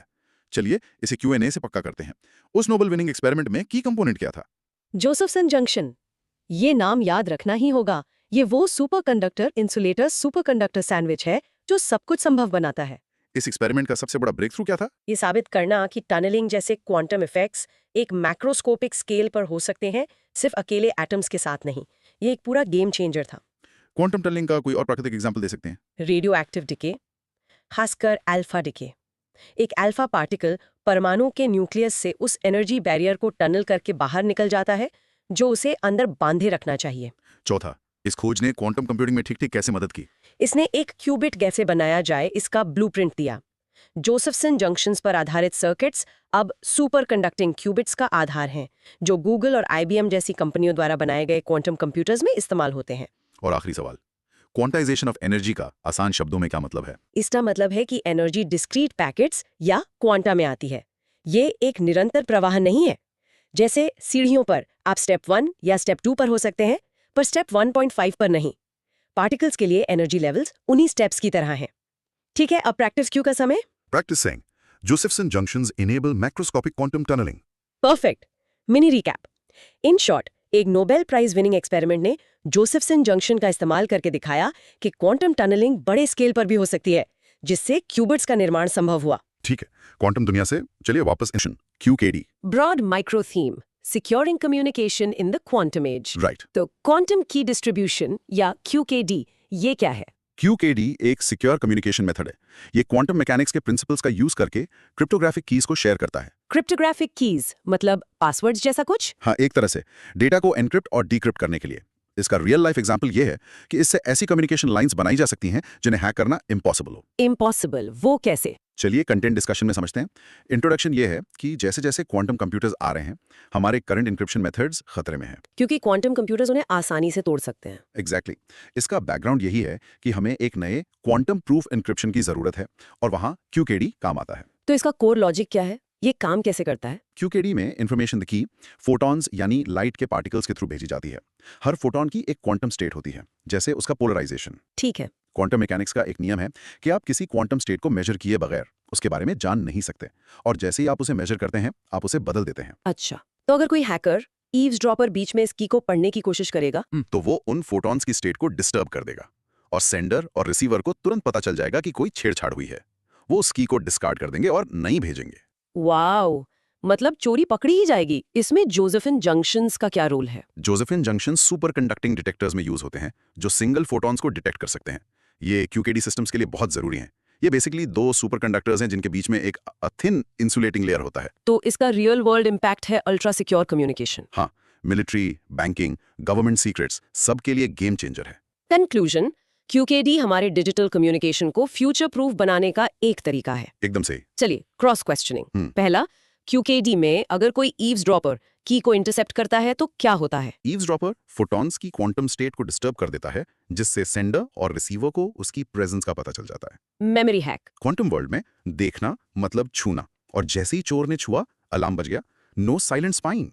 नाइस। दूसरा, QKD किस क्वांटम प्रिंसिपल पर बेस्ड है? ये इस प्रिंसिपल पर बेस्ड है कि क्वांटम स्टेट को मेजर करने से वो स्टेट बदल जाती है। Observer effect. इसका कोई hack? QKD equals quantum keep-out distribution. The laws of physics themselves act as a keep-out sign for hackers. Great. तीसरा, जोसेफसन जंक्शन के दो मुख्य कंपोनेंट्स क्या हैं? दो सुपरकंडक्टर्स जिनके बीच में एक थिन इंसुलेटिंग लेयर होता है। Memory hack. इसको सुपरकंडक्टिंग सैंडविच की तरह सोचो। दो ब्रेड सुपरकंडक्टर्स के बीच में एक पतली सी फिलिंग इंसुलेटर। हाँ, आई रिमेंबर दैट। चौथा, QKD का यूज क्यों जरूरी हो रहा है? क्योंकि आने वाले quantum computers current encryption methods को आसानी से तोड़ सकते हैं। इसका कनेक्शन कैसे याद रखें? क्वांटम प्रॉब्लम का सॉल्यूशन क्वांटम ही होगा। क्वांटम कंप्यूटर से बचने के लिए quantum key distribution, fire with fire. Makes perfect sense. पांचवा, QKD में इंफॉर्मेशन किस फॉर्म में भेजी जाती है? सिंगल फोटॉन्स के फॉर्म में। Memory hack. Keys are light and secret, so they are sent as particles of light photons. Brilliant. अब practice क्यों? Practice saying QKD ensures secure communication because any attempt to observe the key will disturb it. जरूर। और mini recap? In short, QKD physics के नियम का use करके unhackable communication बनाता है, जो आने वाले क्वांटम एरा के लिए बहुत जरूरी है। ठीक है, अगला topic. Topic 7, other developments in quantum technology. Broad micro theme, India strategic push in the quantum realm. चले, तो इंडिया क्वांटम टेक्नोलॉजी में क्या कर रहा है? इंडिया इसमें काफी सीरियस है। सरकार ने national quantum mission NQM launch किया है। नेशनल क्वांटम मिशन, इसका क्या उद्देश्य है? इसका गोल है इंडिया में क्वांटम टेक्नोलॉजी के R&D और इकोसिस्टम को बढ़ावा देना। इसके लिए 8 साल में 6,000 करोड़ से ज्यादा का बजट रखा गया है। Wow, that's a significant investment. और इसके अलावा एक quantum supported information platform QSIP बनाया जा रहा है। इसे Raman research institute RRI lead कर रहा है। QSIP ये क्या करेगा? ये एक ऑनलाइन प्लेटफॉर्म होगा जहां रिसर्चर्स क्वांटम टेक्नोलॉजीज पर कोलैबोरेट कर सकते हैं। इसका एक कंपोनेंट है QSIM, जो एक क्वांटम कंप्यूटर सिम्युलेटर है। अच्छा, a virtual quantum computer for practice. Exactly. फिर एक और चीज है, इंडिया का पहला सॉलिड स्टेट क्वांटम डिवाइस। वो किसने बनाया? इसे IIT बॉम्बे के रिसर्चर्स ने बनाया है। ये क्वांटम कंप्यूटिंग की तरफ एक बड़ा प्रैक्टिकल कदम है। और इसके अलावा कुछ स्पेसिफिक टेक्नोलॉजीज है, जैसे एटॉमिक क्लॉक्स। हाँ, इसरो एक ऐसी एटॉमिक क्लॉक डेवलप कर रहा है जो बहुत ही प्रिसाइज है। इसकी एक्यूरेसी है 1 नैनोसेकंड इन 100 मिलियन ईयर्स। अनबिलीवेबल। इसका यूज कहाँ होगा? नेविगेशन सैटेलाइट्स में, जैसे इंडिया का अपना नाविक सिस्टम। प्रिसाइज टाइमिंग से ही प्रिसाइज लोकेशन मिलती है। तो इन सब का कंक्लूजन यही है कि इंडिया क्वांटम रेस में पीछे नहीं रहना चाहता। बिल्कुल नहीं, हमें की प्लेयर बनना चाहते हैं। चलिए क्रॉस क्वेश्चनिंग। पहला, नेशनल क्वांटम मिशन NQM का बजट कितना है? 8 साल के लिए 6,003 करोड़ रुपीस। इसको कैसे याद रखें? सोचो, 6,000 crore for the main mission और 3 उसके 3 मेन पिलर्स के लिए, कंप्यूटिंग, कम्युनिकेशन, सेंसिंग। 6003। नाइस। दूसरा, QSIM क्या है? QSIM एक क्वांटम कंप्यूटर सिमुलेटर टूलकिट है। Memory hack. QSIM equals to quantum simulator, नाम में ही है। सिंपल। तीसरा, इसरो द्वारा डेवलप की जा रही एटॉमिक क्लॉक का यूज कहाँ होगा? नाविक जैसे नेविगेशन सैटेलाइट सिस्टम्स में। इसका कनेक्शन कैसे याद रखें? Navigation is all about time and location. Best location के लिए बेस्ट टाइम चाहिए। बेस्ट टाइम आएगा एटॉमिक क्लॉक से। लॉजिकल। चौथा, QSIP को कौन सा इंस्टीट्यूट लीड कर रहा है? Raman research institute RII Bengaluru. Memory hack. CV Raman ने लाइट या फोटॉन्स पर काम किया था, जो क्वांटम का पार्ट है। तो क्वांटम प्लेटफॉर्म को रमन इंस्टीट्यूट ही लीड करेगा। Great connection. पांचवा, इंडिया का पहला सॉलिड स्टेट क्वांटम डिवाइस किसने बनाया? IIT बॉम्बे के रिसर्चर्स ने। इसका कोई हैक? नेयर की टेक्नोलॉजी की शुरुआत अक्सर IIT से होती है, और बॉम्बे फाइनेंशियल कैपिटल है, तो वहां से सॉलिड टेक्नोलॉजी आना लॉजिकल है। Solid state solid start from Bombay. Okay, अब प्रैक्टिस क्यों? Practicing India's national quantum mission aims to boost R&D in quantum technology. Let's do it. और mini recap. In short, national quantum mission और QSIP जैसे initiatives के साथ India quantum technology में एक self reliant और कंपैरेटिव फ्यूचर बना रहा है। चलिए अब नेक्स्ट टॉपिक। ये बहुत फ्यूचरिस्टिक है। Topic 8, brain computer interface, BCI। Broad micro theme, merging mind and machine. This is broad micro theme, emerging technologies shaping our future. Brain computer interface या BCI, ये तो बिल्कुल साइंस फिक्शन जैसा लगता है। बेसिकली ये एक दिमाग की इलेक्ट्रिकल एक्टिविटी और एक एक्सटर्नल डिवाइस जैसे कंप्यूटर या रोबोटिक हाथ के बीच एक सीधा कम्युनिकेशन का रास्ता है। और ये हकीकत बन रहा है। एक रियल लाइफ एग्जांपल है, एक पैरालाइज्ड व्यक्ति का स्क्रीन पर कर्सर को कंट्रोल करना या प्रोस्थेटिक आर्म को सिर्फ सोचकर हिलाना। न्यूरालिंक जैसी कंपनियां इस सीमा को आगे बढ़ा रही हैं। हाँ, और इसका इंट्रोडक्शन ये है कि BCI हमारे विचारों और इरादों को सीधे हमारे ब्रेन सिग्नल से डिकोड करने का लक्ष्य रखता है। इसका बैकग्राउंड दशकों की न्यूरोसाइंस की रिसर्च में है, लेकिन हाल ही में AI और माइक्रो इलेक्ट्रॉनिक्स में हुई प्रगति ने इसे एक हॉट फील्ड बना दिया है। तो इसका कोर लॉजिक क्या है, या आखिर काम कैसे करता है? इसके 2 मुख्य प्रकार हैं। इन्वेजिव BCI में सर्जरी करके इलेक्ट्रोड्स को सीधे दिमाग में इम्प्लांट किया जाता है। इससे बहुत हाई क्वालिटी सिग्नल मिलता है, लेकिन सर्जिकल रिस्क्स भी होते हैं। और दूसरा है नॉन इन्वेजिव BCI, जिसमें बाहरी सेंसर्स का इस्तेमाल होता है, जैसे कि एक EEG कैप, जिसमें इलेक्ट्रोड्स सर की त्वचा पर लगाए जाते हैं। ये ज्यादा सुरक्षित और आसान है, लेकिन सिग्नल कमजोर और नॉइजी होता है। फिर BCI सिस्टम अक्सर AI द्वारा संचालित कॉम्प्लेक्स एल्गोरिदम्स का इस्तेमाल करके इन ब्रेन सिग्नल्स को इंटरप्रेट करता है और उन्हें एक डिवाइस के लिए कमांड्स में ट्रांसलेट करता है। इसके पोटेंशियल एप्लीकेशंस क्या हैं? वो जीवन बदलने वाले हैं। मेडिसिन के लिए ये फंक्शन को रिस्टोर करने के बारे में है। पैरालिसिस, लॉक्ड इन सिंड्रोम या एम्प्यूटेशंस वाले लोगों को मूवमेंट और कम्युनिकेशन वापस पाने में मदद करना। मेडिसिन के अलावा गेमिंग, स्मार्ट होम डिवाइसेस को कंट्रोल करना या इंसानी कॉग्निशन को एनहांस करने जैसे पोटेंशियल एप्लीकेशंस हैं। इसका रियल वर्ल्ड इम्पैक्ट तो बहुत गहरा है। बिल्कुल, खासकर उन लोगों के लिए जिनके पास गंभीर डिसेबिलिटीज हैं। लेकिन जाहिर है कंक्लूजन ये है कि ये प्राइवेसी, सिक्योरिटी और इंसान होने का क्या मतलब है जैसे बड़े एथिकल सवाल भी उठाता है। चलिए क्विक Q&A करते हैं। इन्वेजिव और नॉन इन्वेजिव BCI में मुख्य अंतर क्या है? Simple memory hack. Invasive inside the skull है, नॉन इन्वेजिव नॉट इनसाइड है। एक हाई रिस्क हाई रिवॉर्ड है, दूसरा low risk lower quality signal है। BCI सिस्टम्स में AI कैसे मदद करता है? ब्रेन सिग्नल्स बहुत ज्यादा कॉम्प्लेक्स और नॉइजी होते हैं, एआई खासकर मशीन लर्निंग उस नॉइज में पैटर्न्स ढूंढने और यूजर के इरादे को ठीक से डिकोड करने के लिए जरूरी है। एआई दिमाग की भाषा और कंप्यूटर की भाषा के बीच का ट्रांसलेटर है। क्या ये टेक्नोलॉजी सिर्फ मेडिकल उद्देश्यों के लिए है? जबकि अभी मेडिसिन ही प्राइमरी फोकस है, कई कंपनियों का long term vision consumer applications का है। सोचिए, सिर्फ सोचकर ईमेल टाइप करना या अपने दिमाग से वीडियो गेम कंट्रोल करना, ये वो भविष्य है जिस पर वो काम कर रहे हैं। एक बड़ी चुनौती क्या है जो बीसीआई को रोक रही है? इन्वेजिव बीसीआई के लिए ये इम्प्लांट्स की लॉन्ग टर्म सेफ्टी और स्टेबिलिटी है। नॉन इन्वेजिव बीसीआई के लिए कंट्रोल को ज्यादा प्रिसाइज और रिलायबल बनाने के लिए सिग्नल क्वालिटी को बेहतर करना है। दोनों ही इंजीनियरिंग और मटेरियल साइंस की चुनौतियां हैं। और आखिरी सवाल, आउटलाइन में जिक्र की गई ब्लाइंड साइड टेक्नोलॉजी क्या है? ये बीसीआई का एक बहुत ही दिलचस्प स्पेसिफिक एप्लीकेशन है। ये उन लोगों के लिए है जो अपने विजुअल कॉर्टेक्स को नुकसान होने की वजह से अंधे हैं, भले ही उनकी आंखें स्वस्थ हों। टेक्नोलॉजी एक कैमरा का इस्तेमाल करके इमेजेस कैप्चर करती है और फिर दिमाग के दूसरे हिस्सों को सीधे स्टिम्युलेट करती है, डैमेज हुए विजुअल कॉर्टेक्स को बाईपास करके दृष्टि का एक एहसास पैदा करने के लिए। ये सचमुच अंधे लोगों को एक अलग ब्रेन पाथवे के जरिए देखने में मदद कर रही है। चलिए इस कॉन्सेप्ट को लॉक करते हैं। Practice saying, BCI translates brain signals into computer commands. Great. Mini recap.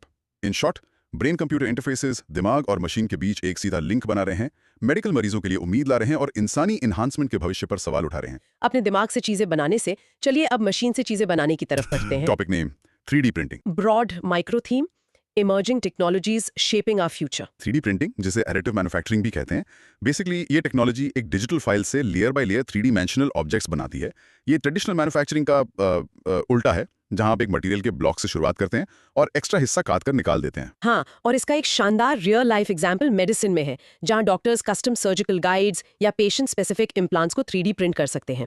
और आमतौर पर लोग घर पर इसका इस्तेमाल फोन केसेस से लेकर कस्टम फिगरीन्स तक सब कुछ बनाने के लिए करते हैं। तो इसका इंट्रोडक्शन ये है कि 3D प्रिंटिंग मैन्युफैक्चरिंग को डेमोक्रेटाइज कर रही है। सही, और इसका बैकग्राउंड ये है कि जबकि ये टेक 1980s से है, ये अभी सस्ते प्रिंटर्स और ज्यादा मटेरियल्स के साथ मेन स्ट्रीम बन रही है। इसका कोर लॉजिक क्या है? ये काम कैसे करता है और क्या-क्या प्रिंट कर सकता है? ये एक डिजिटल 3D मॉडल से शुरू होता है। प्रिंटर इस फाइल को पढ़ता है और ऑब्जेक्ट को एक एक पतली लेयर करके बनाना शुरू करता है। मटेरियल्स कुछ भी हो सकते हैं, प्लास्टिक फिलामेंट्स जो सबसे कॉमन है, से लेकर रेजिन्स, मेटल्स, पाउडर्स और यहाँ तक कि कंक्रीट या बायोप्रिंटिंग के लिए जीवित कोशिकाएं। ये लेयर बाय लेयर अप्रोच तो काफी कॉम्प्लेक्स शेप्स अलाउ करता होगा। बिल्कुल, ऐसे कॉम्प्लेक्स ज्योमेट्रीज जो ट्रेडिशनल मेथड से बनाना असंभव है। और अब कुछ 4D प्रिंटिंग नाम की भी चीज है, वो क्या है? 4D प्रिंटिंग अगला एवोल्यूशन है। यहाँ चौथा डायमेंशन है समय। एक 4D printed object smart materials का इस्तेमाल करके बनाया जाता है, जो एक स्पेसिफिक स्टिमुलस जैसे गर्मी, रोशनी या पानी के संपर्क में आने पर समय के साथ अपना आकार या गुण बदलने के लिए प्रोग्राम्ड होते हैं। मतलब एक फ्लैट पैक्ड फर्नीचर जो गर्मी देने पर खुद असेंबल हो जाए। प्रिसाइसली, इसका रियल वर्ल्ड इम्पैक्ट बहुत बड़ा है। ये rapid prototyping, on demand manufacturing, parts तभी बनाना जब जरूरत हो और एक्सट्रीम कस्टमाइजेशन की अनुमति देता है। सप्लाई चेन्स के लिए इसका मतलब है कि आप एक स्पेयर पार्ट को दुनिया भर में शिप करने के बजाय स्थानीय रूप से प्रिंट कर सकते हैं। कंक्लूजन ये है कि 3D और 4D प्रिंटिंग हमें मास प्रोडक्शन से मास कस्टमाइजेशन की तरफ ले जा रहे हैं। Q&A का समय। 3D प्रिंटिंग और ट्रेडिशनल मैन्युफैक्चरिंग में मुख्य अंतर क्या है? Memory hack. 3D printing additive है, आप मटेरियल लेयर बाय लेयर जोड़ते हैं। ट्रेडिशनल सब्ट्रैक्टिव है, आप एक ब्लॉक से मटेरियल घटाते हैं। 4D प्रिंटिंग को 3D प्रिंटिंग से क्या अलग बनाता है? चौथा डायमेंशन, समय। एक 4D ऑब्जेक्ट प्रिंट होने के बाद अपना आकार या फंक्शन बदल सकता है एक स्टिम्युलस के जवाब में। यह एक प्री प्रोग्राम्ड ट्रांसफॉर्मेशन है। 4D प्रिंटिंग के पोटेंशियल का कोई प्रैक्टिकल एग्जांपल दे सकती हैं? मेडिसिन में आप एक सेल्फ असेंबलिंग स्टेंट बना सकते हैं, जो एक कॉम्पैक्ट रूप में डाला जाता है और फिर शरीर के तापमान पर पहुंचने पर एक खून की नली के अंदर सही आकार में फैल जाता है। क्या 3D प्रिंटिंग सिर्फ छोटी चीजों के लिए है? अब नहीं, अब हमारे पास बड़े पैमाने के 3D प्रिंटर्स हैं जो कंक्रीट से पूरी बिल्डिंग्स या रॉकेट्स और हवाई जहाजों के लिए बड़े मेटल पार्ट्स प्रिंट कर सकते हैं। स्केल तेजी से बढ़ रहा है। इस टेक्नोलॉजी का एक बड़ा फायदा क्या है? डिजाइन फ्रीडम, क्योंकि आप लेयर बाय लेयर बना रहे हैं, आप आंतरिक संरचनाएं और जटिल आकार बना सकते हैं जो किसी और तरीके से असंभव है। इससे हल्के, मजबूत और ज्यादा एफिशिएंट पार्ट्स बनते हैं। ठीक है, चलिए इसे प्रैक्टिस करते हैं। Practising 3D printing is additive, building objects layer by layer. Great, mini recap. In short, 3D printing customised on demand production को सक्षम करके मैन्युफैक्चरिंग में क्रांति ला रहा है, जबकि 4D प्रिंटिंग समय का डायमेंशन जोड़कर ऐसे ऑब्जेक्ट्स बना रहा है जो खुद को बदल सकते हैं। फिजिकल ऑब्जेक्ट्स प्रिंट करने से चलिए डिजिटल पैसे की दुनिया में चलते हैं।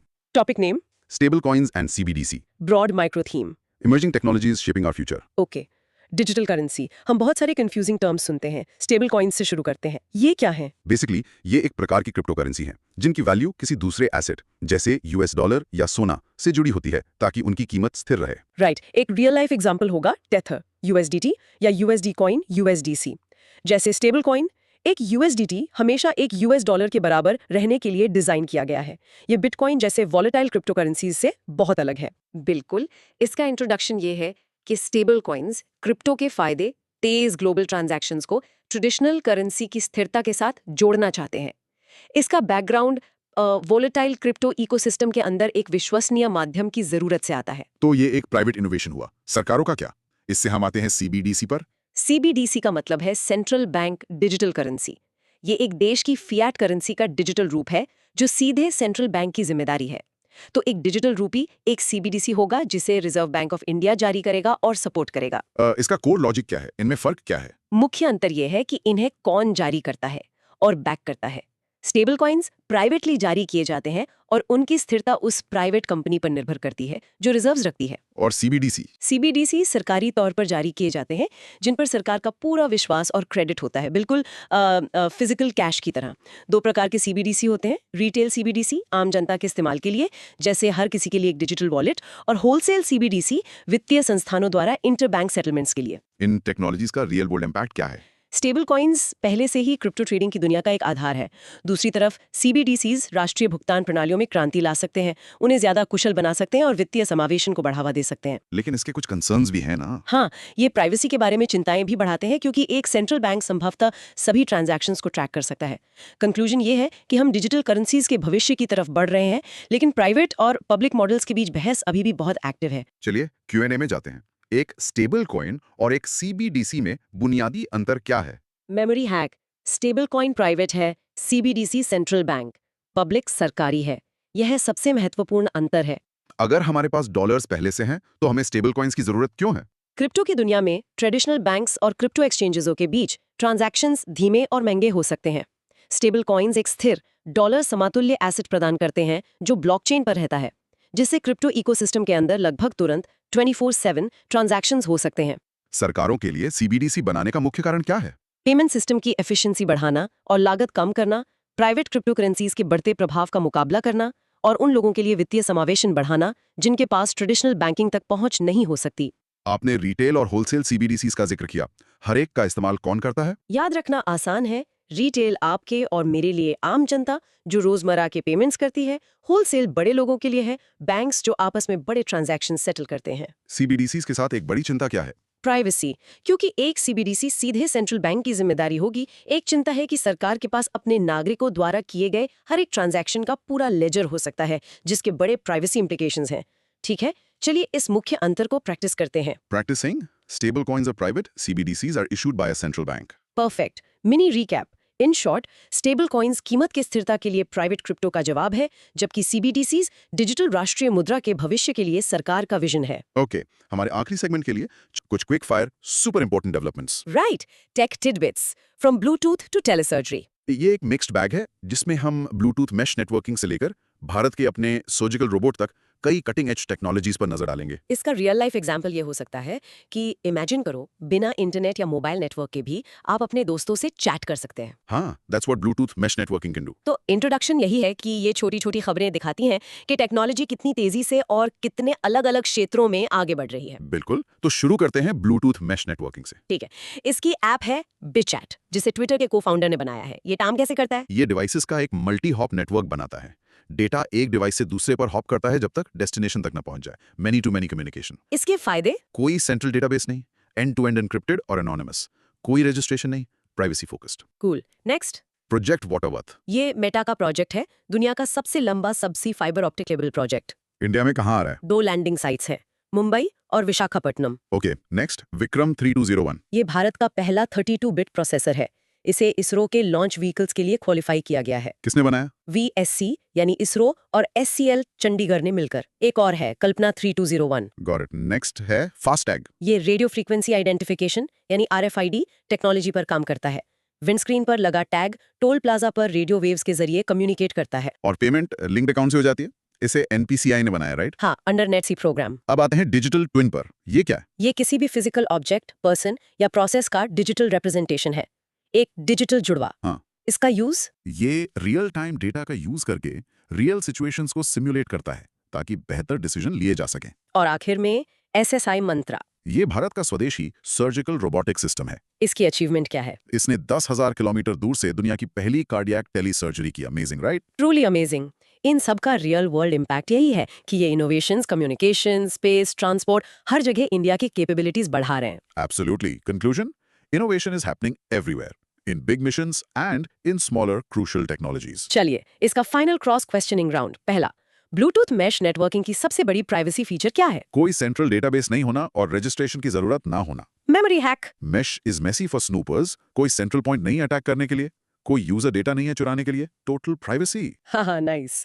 दूसरा, विक्रम 321 प्रोसेसर किसने विकसित किया है? विक्रम साराभाई स्पेस सेंटर और सेमीकंडक्टर लैबोरेटरी SCL ने। इसका memory hack? Vikram processor by Vikram Sarabhai centre, नाम ही सबसे बड़ा क्लू है, और SCL सेमीकंडक्टर एक्सपर्टीज प्रोवाइड करता है। इजी।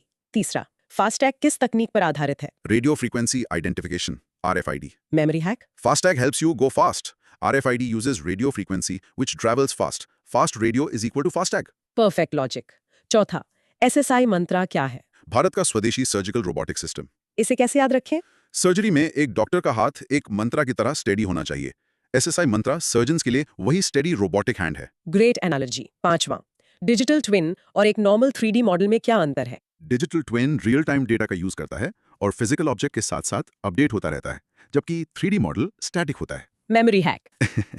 एक 3D मॉडल एक फोटो है, एक डिजिटल ट्विन एक जिंदा सांस लेती कॉपी है जो ओरिजिनल को रियल टाइम में मिरर करती है। एक्सीलेंट। अब आखिरी practice Q. Practice saying SSI Mantra is India's indigenous surgical robotic system. Let's do it. और इस सेगमेंट का mini recap. In short, from private messaging with Bluetooth mesh to remote surgery with SSI Mantra, Indian innovation is making waves. तो दोस्तों, ये थी हमारी IT and computer की दुनिया में एक कॉम्प्रिहेंसिव यात्रा। हाँ, हमने आज काफी कुछ कवर किया। ब्रॉड माइक्रो थीम था foundations of modern computing and intelligence, और हमने उसके हर पहलू को छुआ। चलिए एक क्विक समरी लेते हैं। हमने AI के बेसिक समझे, ANI से लेकर एजेंटिक AI तक। हमने भारत के एम्बिशियस भारत जेन प्रोजेक्ट और दूसरे AI इनिशिएटिव्स के बारे में जाना। हमने डीप फेक्स के पीछे की गैन्स टेक्नोलॉजी और उसके खतरों को समझा। फिर हमने AI के दूसरे डेवलपमेंट्स जैसे AlphaFold और BioEmu पर नजर डाली। हमने क्वांटम टेक्नोलॉजी की रहस्यमयी दुनिया में कदम रखा, सुपरपोजिशन, एंटेंगलमेंट और क्वांटम टनलिंग को समझा। QKD के जरिए सिक्योर कम्युनिकेशन की इंपॉर्टेंस को जाना। हमने भारत के नेशनल क्वांटम मिशन और QSIP जैसे डेवलपमेंट्स को कवर किया। फिर ब्रेन कंप्यूटर इंटरफेस और ब्लाइंड साइट प्रोजेक्ट के फ्यूचर को देखा। हमने 3D एंड 4D प्रिंटिंग की मैन्युफैक्चरिंग पावर को समझा। हमने स्टेबल कॉइन्स और CBDC के बीच के अंतर को साफ किया। हमने भारत के डिजिटल रूपी के बारे में जाना। और अंत में हमने Bluetooth mesh, Vikram 3201, FASTag, digital twin और SSI मंत्रा जैसे जरूरी इनोवेशंस को टच किया। Phew, that was a lot. अब कुछ शॉर्ट कंटेंट प्रोब्स। चलिए देखते हैं कितना याद रहा। Okay, let's go. नंबर 1, आप ब्लेचली डिक्लेरेशन के मुख्य उद्देश्य को एक वाक्य में कैसे समझाएंगे? ब्लेचली डिक्लेरेशन फ्रंटियर AI के रिस्क्स और अपॉर्चुनिटीज पर एक कॉमन ग्लोबल अंडरस्टैंडिंग बनाने के लिए है। सही। नंबर 2, जेविन्स पैराडॉक्स और सोलो पैराडॉक्स में से कौन सा पैराडॉक्स टेक्नोलॉजी के उपयोग के बावजूद प्रोडक्टिविटी में वृद्धि न होने की बात करता है? ये है सोलो पैराडॉक्स। टेक्नोलॉजी से प्रोग्रेस स्लो हो गई। परफेक्ट। नंबर 3, जोसेफसन जंक्शन के 2 मुख्य कंपोनेंट्स क्या हैं? 2 सुपरकंडक्टर्स जिनके बीच में एक थिन इंसुलेटिंग लेयर है, the superconducting sandwich. Excellent. Number 4, blind site project शरीर के किस हिस्से को बाईपास करके विजन रिस्टोर करने का लक्ष्य रखता है? आंखों और ऑप्टिकल नर्व को। करेक्ट। नंबर 5, 4D प्रिंटिंग में चौथा D क्या दर्शाता है? टाइम। और आखिरी नंबर 6, भारत में वर्चुअल डिजिटल एसेट्स VDAs पर कितना टैक्स लगाया गया है? एक flat 30% tax on gains. Brilliant. अब आपके लिए एक छोटा सा चैलेंज। ओके। आज हमने जिन 12 विषयों पर चर्चा की, उनमें से किसी एक को चुनें और अपने किसी दोस्त या परिवार के सदस्य को 2 मिनट में समझाने की कोशिश करें। See if you can make them say wow that's cool. That's a great challenge. Knowledge share करने से ही बढ़ती है। तो आज के लिए बस इतना ही। उम्मीद है आपको ये डीप डाइव पसंद आया होगा। ज्ञान का ये सफर यहीं खत्म नहीं होता। So keep learning, stay curious. और हम आपसे मिलेंगे अगले एपिसोड में एक नए रोमांचक विषय के साथ। तब तक के लिए अलविदा। क्या आपने कराती हैं जो दिखती भी नहीं लेकिन उनकी टक्कर से पूरा स्पेस टाइम हिल जाता है? बिल्कुल। जैसे पानी में पत्थर फेंकने से रिपल्स बनती हैं, बिल्कुल वैसे ही। हाँ साउंड्स लाइक साइंस फिक्शन है ना?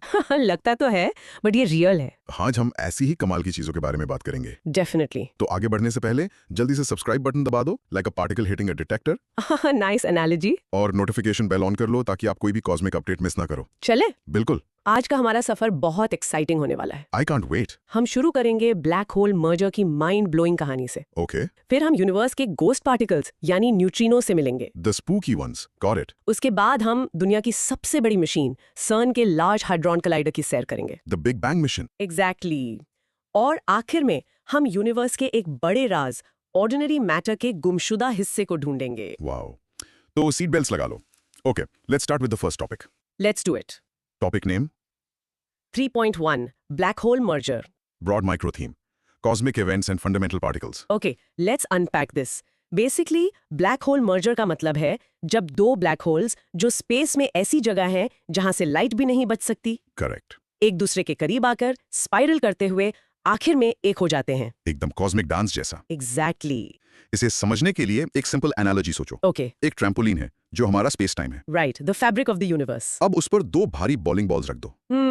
जब वो एक दूसरे के पास आएंगी और टकराएंगी तो पूरे ट्रैम्पोलिन पर वेव्स या रिपल्स फैल जाएंगी। अच्छा, आई गेट इट। ये ही रिपल्स ग्रेविटेशनल वेव्स हैं। समझे? समझ गए। तो हाल ही में न्यूज ये है कि साइंटिस्ट्स ने अब तक का सबसे बड़ा ब्लैक होल मर्जर डिटेक्ट किया है। Yes, the biggest one yet. सोचो, दो सुपरमैसिव ब्लैक होल्स मिलकर एक नया ब्लैक होल बन गए जिसका मास हमारे सूरज से 225 गुना ज्यादा है। 225 times, that's crazy. Crazy, right? इस डिटेक्शन का कोड नाम है GW231123 और इसको LV के नेटवर्क ने डिटेक्ट किया, यानी अमेरिका में लाइगो, इटली में वर्गो और जापान में कागरा ऑब्जर्वेटरीज ने मिलकर। A global effort. बिल्कुल। और इससे पहले कि हम आगे बढ़ें, ये समझना जरूरी है कि ब्लैक होल्स हैं क्या। Good point, let's cover the basics. ये स्पेस में ऐसी जगह है जहां ग्रेविटी इतनी स्ट्रांग है कि कुछ भी, इवन लाइट, नहीं निकल सकती। The point of no return. Exactly. और ये बनते कैसे हैं? जब कोई बहुत बड़ा star, a high mass star, अपनी लाइफ के एंड में एक सुपरनोवा एक्सप्लोजन में मरता है, कबूम! तो उसका कोर कोलैप्स होकर ब्लैक होल बन जाता है। और ये याद रखना जरूरी है कि हमारे सूरज जैसे लो या मीडियम मास स्टार्स व्हाइट ड्वार्फ बन जाते हैं, ब्लैक होल नहीं। करेक्ट, दैट्स अ की डिस्टिंक्शन इन स्टेलर एवोल्यूशन। तो इनके मर्जर से जो चीज पैदा होती है वो है gravitational waves. The ripples we talked about. इन्हें स्पेस टाइम में रिपल्स कहते हैं। और ये आइडिया आइंस्टाइन ने अपनी जनरल थ्योरी ऑफ रिलेटिविटी में प्रिडिक्ट किया था 100 साल पहले। Imagine the foresight. ये वेव्स लाइट की स्पीड से चलती हैं और इन्हें पहली बार 2015 में लाइगो ने डिटेक्ट किया था, जिसके लिए 2017 में नोबेल प्राइज भी मिला था। So this is a big deal. Huge deal. तो एज टू बी प्रिसाइज, कौन से इवेंट्स हैं जिनसे ग्रेविटेशनल वेव्स पैदा होती हैं? Mostly very violent cosmic events. जैसे एक तो है जब स्टार एसिमेट्रिकली एक्सप्लोड करता है, सुपरनोवा। दूसरा, जब दो बड़े स्टार्स एक दूसरे को ऑर्बिट करते हैं। हाँ। तीसरा, जब दो ब्लैक होल्स मर्ज करते हैं, जो हम डिस्कस कर रहे हैं। The most powerful source. और चौथा, जब एक ब्लैक होल और एक न्यूट्रॉन स्टार मर्ज करते हैं। राइट। और ये डिटेक्शन इंपॉर्टेंट इसलिए है क्योंकि ये हमें यूनिवर्स को देखने का एक नया जरिया देता A है। new window. अब तक हम लाइट मतलब टेलीस्कोप से यूनिवर्स को देखते थे, Right. अब हम ग्रेविटी मतलब ग्रेविटेशनल वेव से उसे सुन सकते हैं। Wow. ये हमें उन चीजों के बारे में बताता है जो हम देख नहीं सकते, जैसे black holes. So what does this all mean? The conclusion. It means that technology is finally catching up to our theories. इसका मतलब है कि हमारी टेक्नोलॉजी अब इतनी एडवांस्ड हो गई है कि हम यूनिवर्स के सबसे वायलेंट और एनर्जेटिक इवेंट्स को भी स्टडी कर सकते हैं। जो हमसे करोड़ों लाइट ईयर्स दूर हो रहे हैं। That's cool, ना? It's incredible. Okay, time for some cross questioning. हाँ। First question. अगर ब्लैक होल से लाइट भी नहीं निकलती तो हमें एग्जैक्टली कैसे पता चला कि दो ब्लैक होल्स मर्ज हुए? Excellent question. As I said, हम उन्हें डायरेक्ट नहीं देखते, हम उनके मर्जर्स से पैदा हुई ग्रेविटेशनल वेव्स को डिटेक्ट करते हैं। Okay. लाइगो, वर्गो, कागरा के डिटेक्टर्स इतने सेंसिटिव हैं कि वो स्पेस टाइम में होने वाले उस छोटे से स्ट्रेच और स्क्वीज को भी नाप लेते हैं। That tiny change. Yes, memory hack time. इसको ऐसे याद रखो जैसे तुम फोन पे वाइब्रेशन फील करते हो मैसेज आने पर। Right. वैसे ही ये डिटेक्टर्स यूनिवर्स का वाइब्रेशन फील करते हैं। सो GW equals cosmic vibration. Brilliant. Second question. Source में लाइगो इंडिया का जिक्र है, हिंगोली महाराष्ट्र में। ये इतना इंपॉर्टेंट क्यों है? बहुत जरूरी है। जितने ज्यादा डिटेक्टर्स होंगे उतनी ही आसानी से हम वेव के सोर्स को पिन पॉइंट कर पाएंगे। Makes sense. सोचो, अगर एक कान से सुनोगे तो आवाज की डायरेक्शन का अंदाजा लगाना मुश्किल है। 2 से बेहतर और 3 या 4 से एकदम परफेक्ट। Right. लाइगो इंडिया इस नेटवर्क को और पावरफुल बनाएगा। Memory hack, more detectors equals better cosmic GPS। Love that. Third question. Black holes के टाइप्स बताए गए हैं, स्टेलर मास, इंटरमीडिएट मास IMBH और सुपरमैसिव। इनमें क्या फर्क है? बेसिकली ये साइज का फर्क है। Okay. स्टेलर मास कुछ सूरज के मास के बराबर होते हैं, सुपरमैसिव, लाखों या करोड़ों सूरज के बराबर, जो गैलेक्सीज के सेंटर में मिलते हैं। The big bosses. And intermediate mass इनके बीच में आते हैं और काफी रेयर माने जाते हैं। The mysterious middle child. Exactly. Memory hack, SML size की तरह।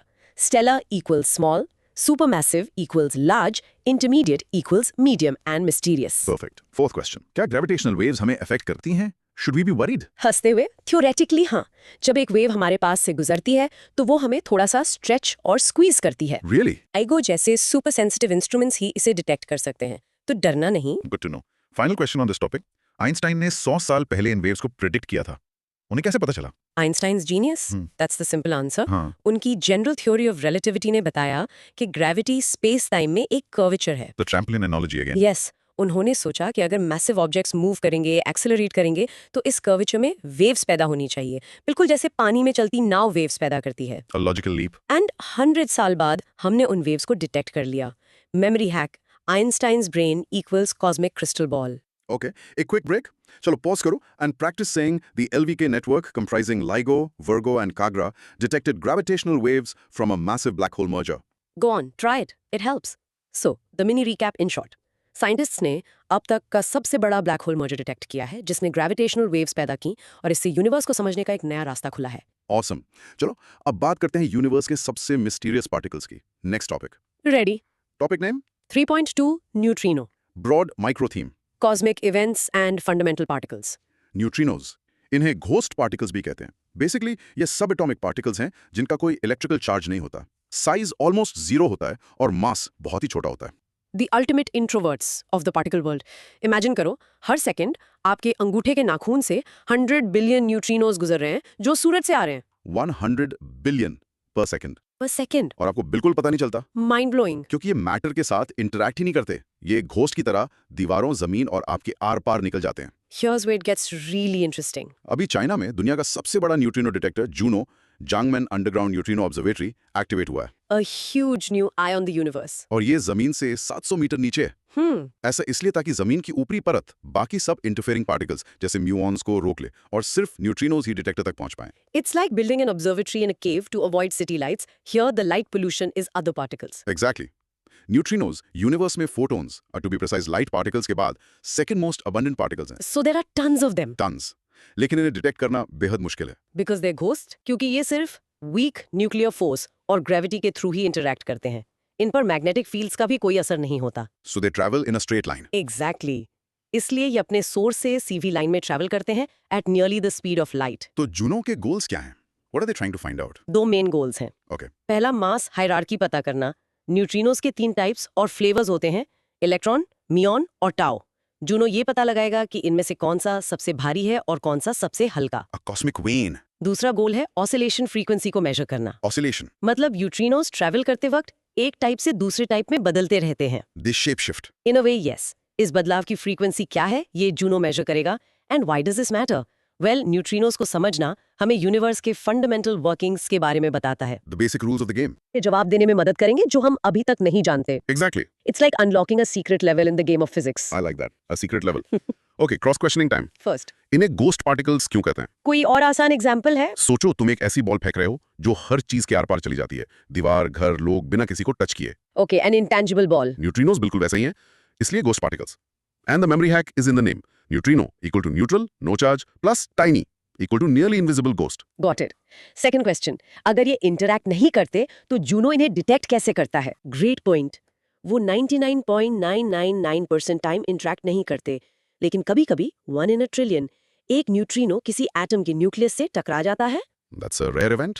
Very rare. जूनो एक बहुत बड़ा टैंक है जिसमें एक स्पेशल लिक्विड भरा है। जब कोई न्यूट्रिनो उस लिक्विड के एटम से टकराता है तो एक छोटी सी लाइट की फ्लैश पैदा होती है। And the detectors see that flash. हजारों सेंसिटिव डिटेक्टर्स उस फ्लैश को पकड़ लेते हैं।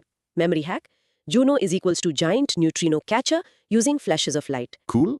थर्ड क्वेश्चन, सोर्सेज में और भी ऑब्जर्वेटरीज का नाम है, जैसे आइस क्यूब, ये कहाँ है? Ice cube is at the south pole. South pole, wow. हाँ, ये दुनिया का पहला deep ice cosmic neutrino detector है।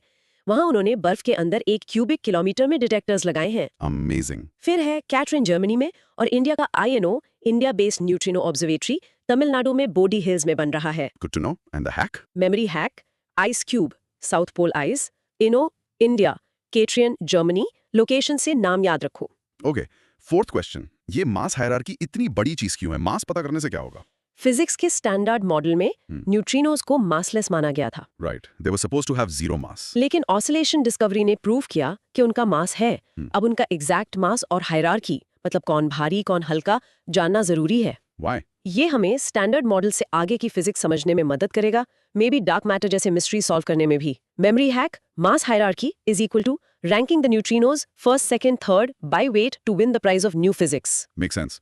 Last question for this section, muon क्या है? ये बार-बार आता है। म्यूऑन बेसिकली इलेक्ट्रॉन का भारी भाई है। Heavy brother, okay. ये भी एक फंडामेंटल पार्टिकल है, स्टैंडर्ड मॉडल का हिस्सा। बस ये इलेक्ट्रॉन से करीब 200 गुना ज्यादा मैसिव और अनस्टेबल होता है। So it doesn't stick around for long. Exactly. Memory hack, muon equals heavy Moody electron. Then for a quick practice, pause करें और बोलें. Neutrinos are subatomic ghost particles that are studied in underground observatories like Juno to understand their mass, hierarchy and oscillation. Practice makes perfect. And the mini recap. In short, neutrinos universe के elusive messengers हैं और Juno जैसे detectors इनके secrets, मास और oscillations को uncover करने में हमारी मदद कर रहे हैं। Brilliant. Okay, अब आते हैं उस जगह पर जहां बिग बैंग के कंडीशंस को रिक्रिएट किया जाता है. Oh, this is one of my favorite topics. Topic name 3.3 CERN, European Organization for Nuclear Research. Broad micro theme, cosmic events and fundamental particles. CERN यानी European organisation for nuclear research, दुनिया की सबसे बड़ी particle physics laboratory. और ये France Switzerland border पर है। Right under the ground. Right. Imagine करो आपके पास दो सुपर फास्ट रेस कार्स हैं. ओके। आप उन्हें एक 27 किलोमीटर लंबी सर्कुलर टनल में ऑपोजिट डायरेक्शंस में दौड़ाते हो, ऑलमोस्ट लाइट की स्पीड से. व्रूम। और फिर आप उनकी हेड ऑन कलिजन कराते हो, ये देखने के लिए कि उनके टुकड़े होने पर अंदर से क्या निकलता है. A very expensive crash. CERN का large hadron collider LHC, A to be precise, यही करता है, लेकिन कार्स की जगह पार्टिकल्स के साथ. और न्यूज़ ये है कि CERN के LHC के 4 एक्सपेरिमेंटल कोलैबोरेशंस को ब्रेकथ्रू प्राइज 2025 मिला है। A huge honour. क्यों? नए पार्टिकल्स डिस्कवर करने के लिए, मैटर एंटी मैटर एसिमेट्री को स्टडी करने के लिए और भी बहुत कुछ. यस। ये 4 कोलैबोरेशंस हैं, ATLAS, CMS, ALICE और LHC भी. The 4 giants of the LHC. CERN एक इंटरनेशनल ऑर्गेनाइजेशन है जिसका काम हाई एनर्जी पार्टिकल फिजिक्स में रिसर्च करना है। राइट. और हाँ, इंडिया इसका एक एसोसिएट मेंबर है। ये एक प्राउड मूवमेंट है। एब्सोल्युटली. CERN के 2 सबसे बड़े अचीवमेंट्स क्या है? पहला, 2012 में हिग्स बोसॉन की डिस्कवरी। The God particle. इसे गॉड पार्टिकल भी कहते हैं। ये वो पार्टिकल है जो दूसरे पार्टिकल्स को मास देता है। दूसरा, surprisingly world wide web WWW का इन्वेंशन भी CERN में हुआ था। व्हाट? ताकि साइंटिस्ट आपस में डेटा शेयर कर सकें। That's an amazing fact. So LHC से अंदर होता क्या है? You explain the car analogy, but technically ये दुनिया का सबसे पावरफुल पार्टिकल एक्सेलरेटर है. इसमें सुपर कंडक्टिंग मैग्नेट्स यूज होते हैं। To steer the particles. Yes. 2 high energy particle beams को ऑलमोस्ट लाइट की स्पीड से एक्सेलरेट करके टकराया जाता है। And that collision creates energy. Yes, a massive amount. इस टक्कर से जो एनर्जी पैदा होती है वो नए पार्टिकल्स बनाती है जिन्हें डिटेक्टर स्टडी करते हैं। Okay. And what about matter anti matter asymmetry? This is one of the biggest mysteries. Physics कहती है कि बिग बैंग में मैटर और एंटी मैटर बराबर बनने चाहिए थे। A perfect balance. अगर ऐसा होता तो वो एक दूसरे को अनाइलेट यानी डिस्ट्रॉय कर देते और यूनिवर्स में सिर्फ एनर्जी बचती। But we are here, so matter won. Right.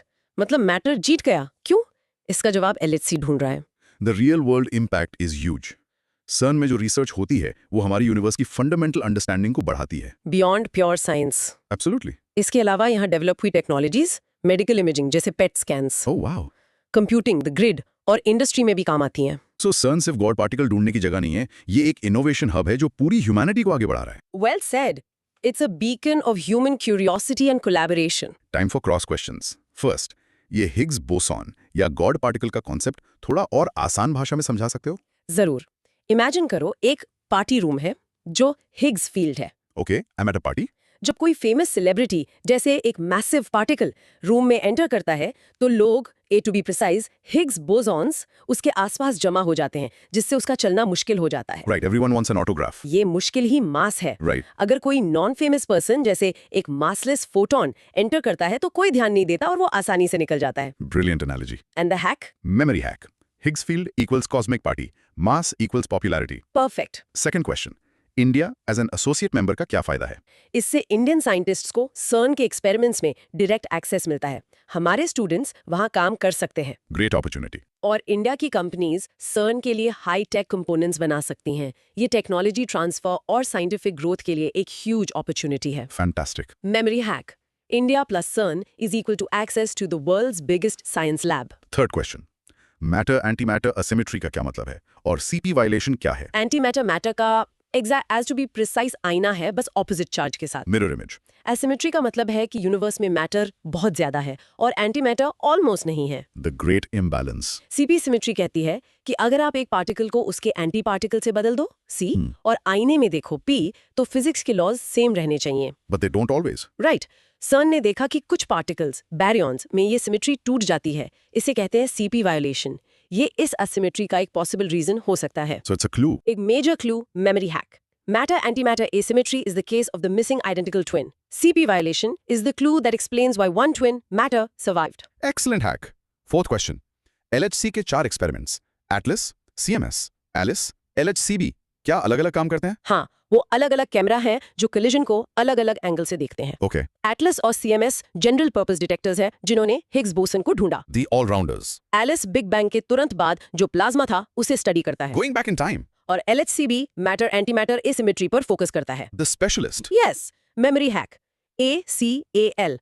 Atlas CMS, all-rounders. Alice, ancient plasma. LHCb, beauty asymmetry. Last question.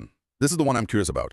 CERN ने World Wide Web क्यों बनाया? उनका काम तो पार्टिकल फिजिक्स है। सही सवाल। 1989 में टिम बर्नर्स-ली एक ब्रिटिश साइंटिस्ट CERN में काम कर रहे थे। Okay. उन्हें एक सिस्टम चाहिए था जिससे दुनिया भर के हजारों साइंटिस्ट आपस में इंफॉर्मेशन आसानी से शेयर कर सकें। A problem of data management. Exactly. उसी जरूरत से WWW का आइडिया पैदा हुआ। So a big scientific problem led to a world-changing solution. Amazing. Memory hack. WWW equals what scientists wanted to share data. Ready? Pause and practice. CERN's Large Hadron Collider, where India is an associate member, discovered the Higgs boson and is now studying matter-antimatter asymmetry. Give it a shot. So the mini recap. In short, CERN दुनिया की leading particle physics lab है जो LHC का use करके universe के सबसे गहरे राज जैसे हिग्स बोसॉन और मैटर एंटीमैटर इम्बैलेंस को सुलझा रही है। Incredible stuff. चलो अब आते हैं हमारे फाइनल टॉपिक पर। The final piece of the puzzle for today. Topic name 3.4 Ordinary matter, broad micro theme. cosmic events and fundamental particles. Ordinary matter, ये वो सब कुछ है जिसे हम देख सकते हैं, छू सकते हैं, गैस, धूल, तारे, प्लैनेट्स, हम और तुम। The stuff we're made of. Basically baryons यानी प्रोटॉन्स और न्यूट्रॉन्स से बनी हुई चीजें। इसे ऐसे समझो, यूनिवर्स एक बहुत बड़ा शहर है। ओके। इस शहर में जो घर, सड़कें, लोग दिख रहे हैं वो ऑर्डिनरी मैटर है। The visible city. लेकिन इस शहर का एक बहुत बड़ा हिस्सा इनविजिबल है जिसे डार्क मैटर कहते हैं। और एक इनविजिबल एनर्जी है जिसे डार्क एनर्जी कहते हैं। हम अभी तक सिर्फ विजिबल पार्ट की ही बात कर रहे थे। और इसमें एक मिस्ट्री थी।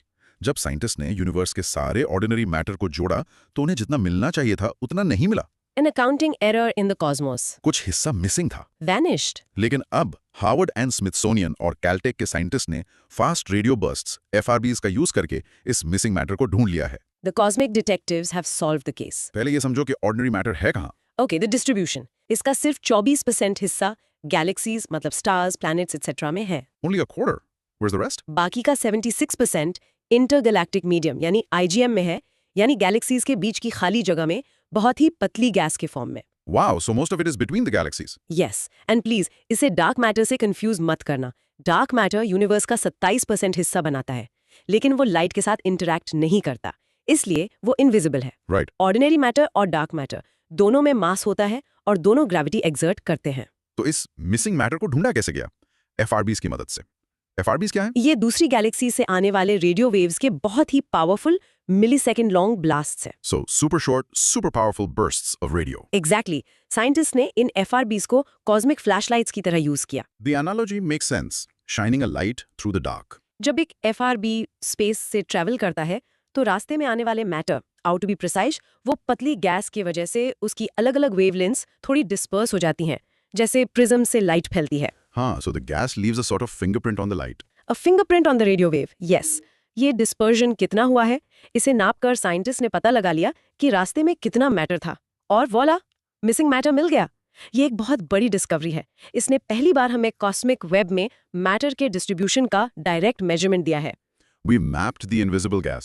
इससे हमारी यूनिवर्स के स्ट्रक्चर और एवोल्यूशन की अंडरस्टैंडिंग बेहतर हुई है। FRBs अब एक रिलायबल कॉस्मोलॉजिकल प्रोब बन गए हैं। So what does this all mean, the final conclusion? इसका मतलब है कि हमने यूनिवर्स की इन्वेंट्री का एक अहम हिसाब पूरा कर लिया है। The books are balanced. The universe is a little less mysterious today thanks to these cosmic flashlights. Okay, final round of cross questioning. First one, ordinary matter और डार्क मैटर में आसान सा फर्क क्या है? एक लाइन में, ऑर्डिनरी मैटर लाइट से इंटरैक्ट करता है इसलिए विजिबल है, डार्क मैटर लाइट से इंटरैक्ट नहीं करता इसलिए इनविजिबल है। Simple enough. दोनों के पास मास है और दोनों ग्रेविटी क्रिएट करते हैं। Memory hack, ordinary matter is equal to see touch, dark matter is equal to feel gravity only. Perfect. Second question, ये एफआरबीज आते कहां से हैं? इनका सोर्स क्या है? ये $1 बिलियन क्वेश्चन है। साइंटिस्ट अभी तक श्योर नहीं है। The mystery continues. कुछ थ्योरीज कहती हैं कि ये हाईली मैग्नेटाइज्ड न्यूट्रॉन स्टार्स यानी मैग्नेटास से आते हैं या शायद ब्लैक होल्स के पास से। So the most extreme objects. Probably. इनके सोर्स को ढूंढना एस्ट्रोफिजिक्स का एक हॉट टॉपिक है। Memory hack, FRB source is equal to cosmic whodunit mystery. I like that. Third question, ये कॉस्मिक वेब क्या है जिसका जिक्र बार-बार हो रहा है? यूनिवर्स खाली नहीं है। लार्ज स्केल पर मैटर, डार्क और ऑर्डिनरी दोनों एक धागे जैसे स्ट्रक्चर में फैला हुआ है, जिसे कॉस्मिक वेब कहते हैं। A giant spider web. Exactly. इस वेब के फिलामेंट्स में गैलेक्सीज हैं और उनके बीच की जगह द वॉइड्स लगभग खाली हैं। And the missing matter was in these filaments. Missing ordinary matter इन्हीं फिलामेंट्स में गैस के फॉर्म में था। Memory hack, cosmic web is equal to universe का स्पाइडर वेब, जहां गैलेक्सीज मकड़ियों की तरह अटकी हैं। फोर्थ क्वेश्चन, अगर 76% ऑर्डिनरी मैटर गैलेक्सीज के बाहर है तो इसका मतलब है कि यूनिवर्स का ज्यादातर हिस्सा खाली गैस है। बिल्कुल सही। हम जो स्टार्स और गैलेक्सीज देखते हैं वो ऑर्डिनरी मैटर का सिर्फ एक छोटा सा हिस्सा है। That's a humbling thought. ज्यादातर नॉर्मल स्टफ बहुत ही थिनली स्प्रेड है, ऐसी गैस जिसका डेंसिटी अर्थ के बेस्ट वैक्यूम से भी कम है। Memory hack, what we see galaxies is just the tip of the ordinary matter iceberg. Wow. Final question for the day, इस डिस्कवरी से कॉस्मोलॉजी के मॉडल्स पर क्या असर पड़ेगा? इससे हमारे मॉडल्स कंफर्म हुए हैं। सो इट्स अ वैलिडेशन। यस, पहले हमारे पास थ्योरेटिकल प्रेडिक्शंस थे कि इतना मैटर आईजीएम में होना चाहिए। अब एफआरबीज ने उसे एक्सपेरिमेंटली वेरीफाई कर दिया है। Great. It strengthens our standard model of cosmology, the Lambda CDM model. Memory hack, FRB discovery equals A+ grade on the universe's report card for our theories. Last practice round, pause करें और बोलें। Fast radio bursts और FRBs were used as cosmic probes to find the universe's missing ordinary matter in the intergalactic medium. Last one, make it count. And the mini recap. In short, scientist ने FRBs का use करके universe के missing ordinary matter को ढूंढ लिया है जो galaxies के बीच पतली गैस के रूप में मौजूद है। Wow, what an incredible journey through the cosmos. चलो एक सुपर क्विक रिकैप करते हैं। Let's bring it all together. Broad micro theme, cosmic events and fundamental particles. And the summary. हमने ब्लैक होल मर्जर से शुरू किया, जहां लाइगो, वर्गो और कागरा ने ग्रेविटेशनल वेव्स डिटेक्ट की जो आइंस्टाइन की थ्योरी को प्रूव करती हैं। फिर हम न्यूट्रिनोज की दुनिया में गए, गोस्ट पार्टिकल्स, जिनके सीक्रेट्स को चाइना का जूनो ऑब्जर्वेटरी अनकवर कर रहा है। उसके बाद हमने सर्न की सैर की, जहां LHC जैसी मशीन्स हिग्स बोसॉन ढूंढती हैं और मैटर एंटी मैटर के राज को सुलझाती हैं। और आखिर में हमने फास्ट रेडियो बर्स्ट्स की मदद से यूनिवर्स का मिसिंग ऑर्डिनरी मैटर ढूंढ निकाला। अब आपकी बारी, थोड़ा सोच लो और इन सवालों के जवाब देने की कोशिश करो। क्वेश्चन 1, ग्रेविटेशनल वेव्स को डिटेक्ट करना क्यों जरूरी है? 2, न्यूट्रिनो ऑब्जर्वेटरीज को जमीन के नीचे क्यों बनाया जाता है? 3, सर्न के 2 non physics real world contributions क्या हैं? 4, मैटर और एंटी मैटर में क्या फंडामेंटल डिफरेंस है? 5, ऑर्डिनरी मैटर और डार्क मैटर में सबसे बड़ी सिमिलैरिटी क्या है? एंड 6, FRBs को कॉस्मिक फ्लैशलाइट्स क्यों कहा गया? और ये रहा आपका आज का चैलेंज। इन 4 टॉपिक्स में से कोई एक टॉपिक चुनो और उसे 60 सेकंड्स में अपने किसी दोस्त या फैमिली मेंबर को समझाने की कोशिश करो। See if you can give them that aha moment. Rehearse presenting one segment out loud. और जाते जाते एक सवाल छोड़ जाते हैं। आज हमने मैटर के उस हिस्से को ढूंढा जो मिसिंग था। Right, the 5%. लेकिन यूनिवर्स का लगभग 95% हिस्सा अभी भी डार्क मैटर और डार्क एनर्जी के रूप में एक मिस्ट्री है। The great unknown. हमने जो कुछ भी जाना है वो सिर्फ 5% यूनिवर्स के बारे में है। What secrets are the other 95% hiding? इसी सवाल के साथ हम आज की चर्चा को यहीं खत्म करते हैं। अगर आपको यूनिवर्स के ऐसे ही और राज जानने हैं तो हमारे साथ जुड़े रहें। We'll be back. हम अगली बार फिर मिलेंगे एक नई गहरी चर्चा के साथ। Until then, keep asking questions and stay curious.